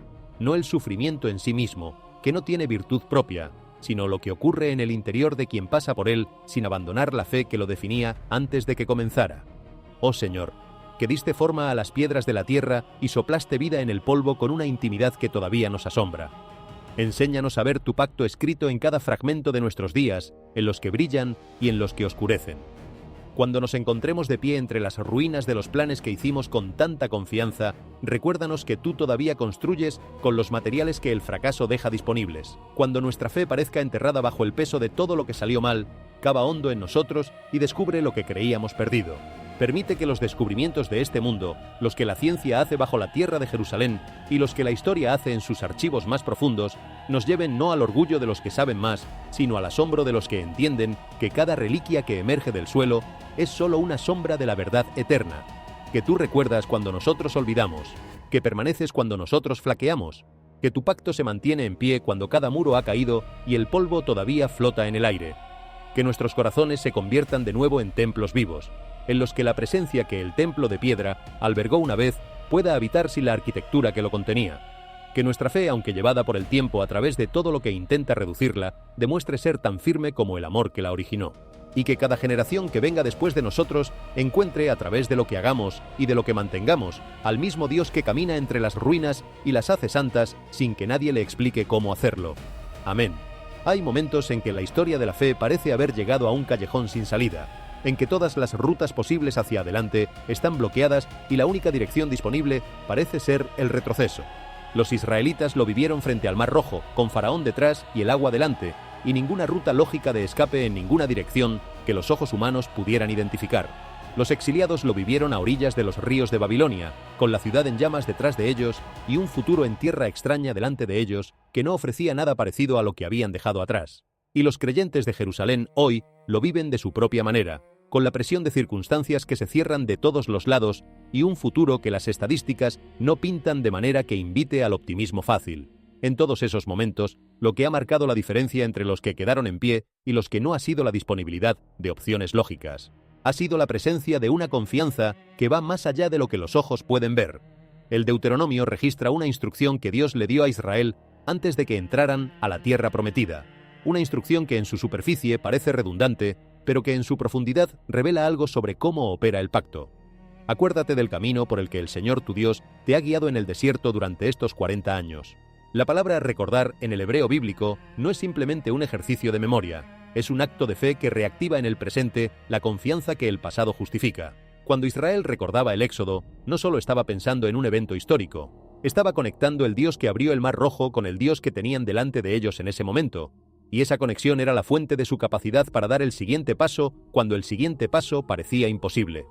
Eso es lo que la arqueología de Jerusalén, vista con los ojos de la fe, ofrece a esta generación, la posibilidad de recordar, no en el sentido del museo que guarda objetos del pasado para que los visitantes sepan cómo eran las cosas antes. En el sentido bíblico, conectar el Dios que actuó en esos eventos que las piedras recuerdan con el Dios que está actuando en los eventos del presente, que a veces son demasiado cercanos y demasiado urgentes para que podamos verlos con la perspectiva que el tiempo nos dará después.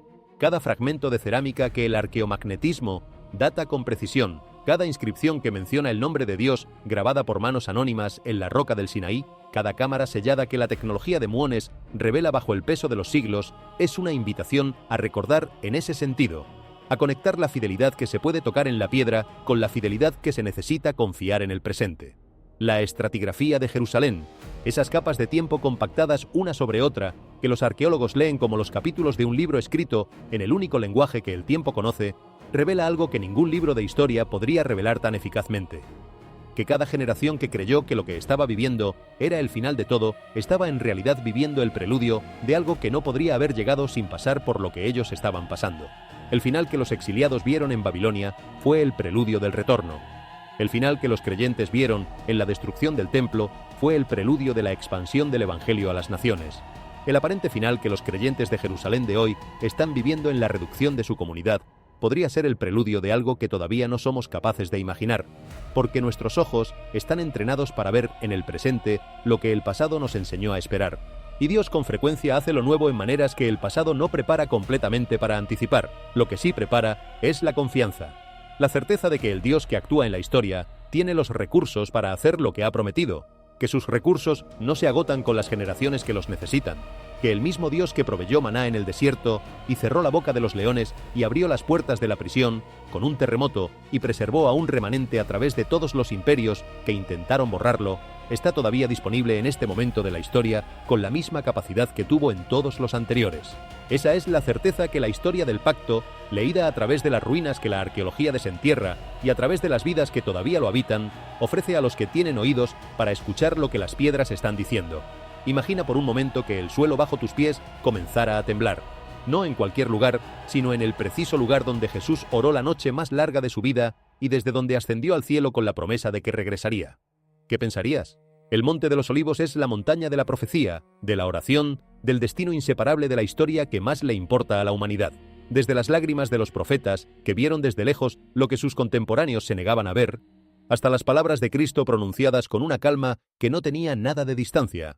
Desde la agonía de Getsemaní, donde el sudor cayó como gotas de sangre, hasta la gloria de la ascensión, donde los ángeles prometieron un regreso que todavía espera su cumplimiento, cada piedra de ese lugar carga el peso de algo que no puede medirse con instrumentos convencionales. Y recientemente el Monte de los Olivos volvió a sacudir al mundo de una manera que nadie esperaba. Grietas están apareciendo en las laderas de la montaña, fisuras que la geología puede explicar de una manera y la profecía puede leer de otra, sin que ambas lecturas se excluyan necesariamente. ¿Es esto simplemente la tectónica de placas haciendo su trabajo con la paciencia de los siglos? ¿O es el eco en la piedra de Zacarías 14:4 que declara con una especificidad geográfica que no deja lugar a interpretaciones ambiguas? En aquel día sus pies se posarán sobre el Monte de los Olivos, al oriente de Jerusalén, y la montaña se dividirá de oriente a poniente, formando un gran valle. Esas dos lecturas no se cancelan mutuamente, podrían ser la misma verdad vista desde dos lados diferentes del mismo fenómeno. Para entender por qué esas grietas importan más de lo que la geología sola puede explicar, hay que ir al texto bíblico y reconocer qué lugar ocupa el Monte de los Olivos en la arquitectura de la redención, no como dato histórico sino como hilo conductor que atraviesa ambos testamentos sin interrumpirse. El Monte de los Olivos no es simplemente una colina al este de Jerusalén desde la que se tiene una vista espectacular de la ciudad dorada al atardecer. Es el escenario de algunos de los momentos más determinantes de todo el plan de Dios. Desde esa montaña el rey David huyó una vez descalzo y llorando cuando su propio hijo lo obligó a abandonar la ciudad que él mismo había conquistado. 2 Samuel 15:30. El Monte de los Olivos se convirtió en ese momento en un lugar de lágrimas y de prueba, de los que revelan qué hay debajo de la grandeza cuando la grandeza es presionada hasta el límite. Fue aquí donde el profeta Zacarías recibió esa visión que sus contemporáneos habrán escuchado con la mezcla de fe y perplejidad que produce toda profecía que señala hacia algo demasiado grande para caber en el presente. En aquel día sus pies se posarán sobre el Monte de los Olivos y la montaña se partirá en dos. Zacarías 14:4. Una promesa del regreso del Señor grabada no en un texto vago sino en la geología específica de una montaña específica cuyo nombre todos conocen. Y en el Nuevo Testamento, esa misma montaña emerge de nuevo como el teatro de los capítulos finales del ministerio de Jesús en la tierra. Desde sus laderas pronunció el discurso sobre las señales del fin que sus discípulos le pidieron cuando salían del templo cuya magnificencia los había dejado sin palabras. Mateo 24. En el jardín que está a su pie, el jardín de Getsemaní, se arrodilló en una agonía que el texto describe con el detalle de alguien que no quiere que nadie olvide lo que esa noche costó. Su sudor era como grandes gotas de sangre que caían hasta el suelo, y desde esa misma montaña ascendió al cielo, dejando a sus discípulos con la boca abierta y mirando hacia arriba, mientras dos ángeles les decían que regresaría de la misma manera en que se había ido. Hechos 1:11-12. Lo que en la narrativa bíblica llaman, con una simpleza que no hace justicia a su peso, la promesa del regreso. El Monte de los Olivos, entonces, es el hilo que enlaza el Antiguo y el Nuevo Testamento sin que la costura sea visible. Las lágrimas de la humanidad con la esperanza del cielo, una cadena de colinas relativamente humilde en términos de altitud, pero que carga sobre sus laderas las promesas más grandes que se hayan pronunciado en la historia de la humanidad. Lo que hace aún más extraordinario a este lugar, y lo que convierte la aparición de grietas en sus laderas en algo que va más allá de un boletín geológico, es que no solo los creyentes cristianos le atribuyen un significado profético. Tres tradiciones de fe, tres maneras diferentes de entender el tiempo y el destino, apuntan hacia esa misma montaña con una convergencia que resulta imposible de ignorar. Para el pueblo judío, el Monte de los Olivos es el cementerio más sagrado del mundo, no porque los judíos tengan una relación especialmente intensa con la muerte, sino porque tienen una fe especialmente intensa en la resurrección. Más de 150.000 tumbas cubren sus laderas porque ellos creen que cuando llegue el Mesías, la resurrección de los muertos comenzará precisamente allí. Ezequiel 37 habla del valle de los huesos secos que vuelven a la vida bajo el soplo del Espíritu de Dios, y muchos judíos están convencidos de que esa escena tendrá como escenario el suelo mismo que pisaron en vida. Cada tumba en esa montaña no es solo un lugar de descanso para los huesos. Es una declaración de fe en que los huesos no descansarán para siempre. Para los musulmanes, el Monte de los Olivos también lleva un peso que va más allá de la geografía. La tradición islámica enseña que en el día del juicio, la humanidad entera será reunida en ese lugar para enfrentar la medida de sus actos. El Monte de los Olivos se convierte en el símbolo de la justicia definitiva, el punto donde cada historia personal llegará a su evaluación final sin posibilidad de apelación. Tres tradiciones, tres visiones distintas del futuro, y todas convergen en la misma cadena de colinas al oriente de Jerusalén. El Monte de los Olivos está de pie en la encrucijada de las mayores esperanzas y los mayores temores de la humanidad. Una montaña pequeña que carga un peso que ninguna montaña del mundo podría llevar por sí sola. Y directamente frente a esa montaña, al otro lado del Valle del Cedrón, se alza otro símbolo que la profecía ha convertido en algo más que arquitectura. La Puerta del Oriente, también llamada la Puerta Dorada, sellada durante siglos con las piedras del silencio. El profeta Ezequiel escribió sobre ella con una especificidad que sorprende. Esta puerta estará cerrada, no se abrirá, y ningún hombre entrará por ella, porque Jehová Dios de Israel entró por ella. Ezequiel 44:1-2. Y hasta este momento esa puerta permanece cerrada, mirando directamente hacia el Monte de los Olivos, como si esperara algo que todavía no ha llegado, pero que la orientación de sus piedras anticipó desde que fue sellada. Ahora, los reportes sugieren que algo está moviéndose en sus cimientos, que las piedras que la componen están acusando una presión que podría tener más de una explicación, como si la montaña y la puerta estuvieran preparándose juntas para algo que la geografía sola no puede completar. Para responder a qué significan esas grietas, la ciencia tiene su lenguaje y la profecía tiene el suyo, y en este caso ambos dicen algo que vale la pena escuchar. Los geólogos han confirmado en años recientes que una falla mayor corre directamente bajo el Monte de los Olivos, parte del sistema del Gran Valle del Rift que se extiende desde el Líbano hasta el Mar Rojo, atravesando todo el Valle del Jordán. Los científicos advierten que Jerusalén acumula tensión tectónica que en algún momento tendrá que liberarse, y que el Monte de los Olivos podría ser el epicentro de un evento sísmico de magnitud significativa. Las grietas que ya aparecen en sus laderas son el resultado medible de esa tensión acumulada. Los ingenieros israelíes que han examinado el terreno han expresado preocupación por la estabilidad de ciertas áreas. Desde una perspectiva científica, esto es geología en acción, placas que se deslizan bajo la superficie con una lentitud que los instrumentos apenas detectan, pero que la Tierra acumula sin olvidar nada. Desde una perspectiva profética, sin embargo, lo que la geología llama tensión tectónica podría ser también la Tierra alineándose con un calendario que no fue escrito por ningún científico. Zacarías predijo que el Monte de los Olivos se dividiría en dos cuando el Señor regrese. Apocalipsis 16:18 describe un terremoto futuro del que dice que no habrá habido otro igual desde que los hombres existen sobre la Tierra. El sacudimiento de la Tierra en el lenguaje de las Escrituras no es aleatorio ni accidental. Es parte del despliegue de algo que fue anunciado con anticipación suficiente para que nadie pudiera decir que no fue advertido. La ciencia dice que un terremoto está llegando. La profecía dice que el Rey está llegando. Y quizás, como ha ocurrido tantas veces a lo largo de la historia, cuando la geología y la teología parecían contradecirse para luego converger, ambas cosas sean verdad al mismo tiempo. La relación entre la ciencia y la profecía a lo largo de la historia de la investigación de la tierra bíblica es más rica y más matizada de lo que los debates populares suelen sugerir. Cuando los escépticos del siglo XIX afirmaban que ciudades como Nínive o Jericó eran inventos literarios porque no había evidencia material de su existencia, la arqueología todavía no había encontrado lo que estaba buscando, porque todavía no sabía exactamente dónde buscar ni con qué herramientas.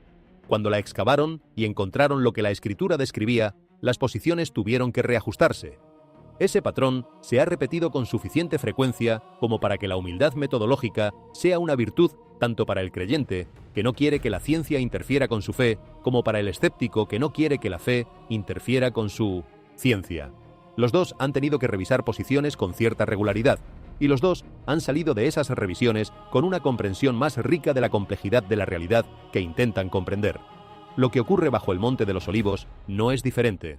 La geología describe con precisión los mecanismos que están produciendo las grietas en sus laderas. Esa descripción es real y merece ser tomada en serio por lo que dice sobre los riesgos sísmicos en una región densamente poblada. Al mismo tiempo, la profecía describe algo que la geología, por definición, no puede describir ni puede negar: que esos mismos mecanismos que la geología llama procesos naturales podrían estar siendo usados por el que creó esos procesos para cumplir lo que prometió que cumpliría. Esas dos descripciones no se cancelan mutuamente de la manera en que el debate público frecuentemente da a entender. Operan en niveles diferentes de la misma realidad y tienen cosas diferentes para decir sobre el mismo fenómeno. El creyente que contempla las grietas del Monte de los Olivos no necesita elegir entre la geología y la profecía como si fueran mutuamente excluyentes.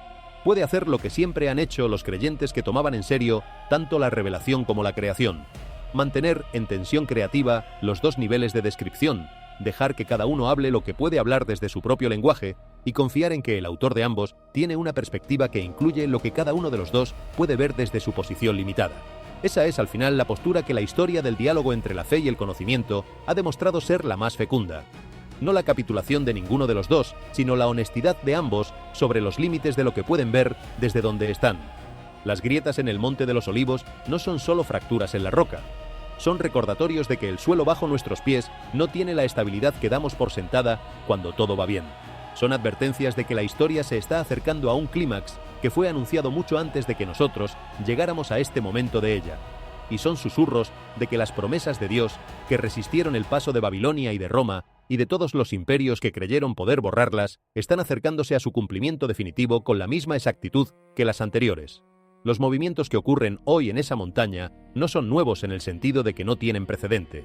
La propia Biblia registra terremotos en la historia de Israel que llegaron acompañados de un mensaje, no de una calamidad ciega: la tierra que se abrió en el momento en que el velo del templo se rasgó de arriba a abajo cuando Jesús murió en la cruz. El temblor que abrió las puertas de la prisión donde Pablo y Silas cantaban en la oscuridad. En cada caso, el sacudimiento de la tierra iba acompañado de algo que trascendía la geología: la presencia de Dios haciendo lo que había anunciado que haría, de una manera que nadie hubiera elegido si hubiera tenido la posibilidad de escoger el método. En cada generación que ha pasado por su propia versión de la prueba extrema, los creyentes que salieron al otro lado con la fe intacta han descrito algo muy similar: que lo que los mantuvo no fue la claridad de las respuestas a sus preguntas más difíciles, sino la certeza de la persona en quien habían depositado su confianza. Cuanto más oscura era la circunstancia, más claramente se revelaba que lo que los sostenía no era la comprensión intelectual de lo que estaba ocurriendo, sino una relación con alguien que los conocía por nombre y que no los soltaba aunque todo lo demás pareciera estar soltándose. Job, que no recibió explicación de ninguna de las calamidades que lo alcanzaron, sino solo la presencia de Dios al final del torbellino, lo formuló de la manera que se ha convertido en el estándar de la fe que sobrevive a la prueba: yo sé que mi Redentor vive. No, yo entiendo lo que está pasando. No, yo tengo la explicación de por qué. Yo sé que mi Redentor vive. Esa es la roca sobre la que la fe se mantiene de pie cuando el suelo de todo lo demás se mueve. Los creyentes de Jerusalén que llevan a sus hijos a misa en calles que a veces los reciben con hostilidad, que cantan sus cánticos en congregaciones reducidas a una fracción de lo que fueron, que encienden sus velas en la oscuridad sin saber si la próxima semana la vela volverá a ser posible, están practicando exactamente esa clase de fe. No la fe que tiene todas las respuestas.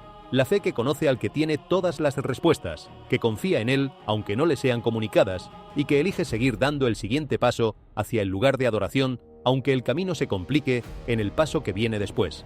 Esa fe, que parece débil a los ojos de un mundo que mide la fortaleza en términos de control y de capacidad de predecir el futuro, es precisamente la fe que la Escritura llama victoria. La victoria que vence al mundo es nuestra fe. Los 144.000 que Juan vio sobre el monte Sión son la culminación visible de todas esas fes que eligieron mantenerse cuando mantenerse costaba todo lo que tenían. Son la demostración de que el proyecto multigeneracional de Dios con la humanidad no perdió ni un solo nombre en el camino, que cada uno de los que fue llamado y respondió fue preservado con la misma fidelidad con que fue llamado. Y esa garantía proyectada hacia atrás sobre el presente es lo que permite al creyente de hoy, que vive en circunstancias que no eligió y que no puede controlar, seguir poniendo un pie delante del otro en la dirección en que la fe lo llama. Así que cuando contemplamos todo lo que se ha desplegado en este mensaje, los descubrimientos de la ciencia bajo el suelo de Jerusalén, las pruebas de los creyentes que viven en esa ciudad y que se quedan a pesar de todo, la exactitud de la profecía de Daniel que la historia ha venido a confirmar, las grietas en el Monte de los Olivos que la geología y la teología leen con lenguajes diferentes, pero no necesariamente opuestos, lo que emerge no es una razón para el pánico ni un argumento para la especulación sin fundamento.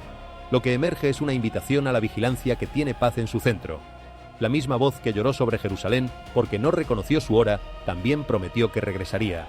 Y los que lo siguen no lo esperan con el miedo de los que no saben que viene, sino con la anticipación de los que conocen al que viene.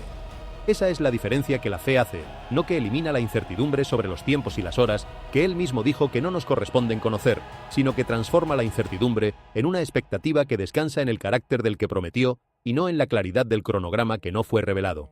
Antes de cerrar, hay 4 pasos pequeños pero que tienen un peso real que quiero invitarte a dar.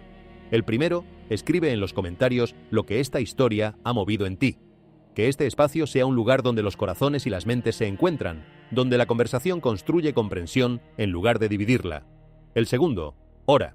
Toma un momento ahora o esta noche cuando el día haya terminado para interceder por la paz de Jerusalén, por la fortaleza de los creyentes que viven allí y por todos los que sufren por causa del nombre de Jesús en cualquier parte del mundo, donde eso tiene un precio real.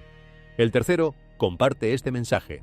Que otros puedan ver que la fe y la razón no están en guerra, que la profecía no es superstición, sino el registro de una voz que habló antes de que los hechos ocurrieran y que la historia ha venido a confirmar una y otra vez.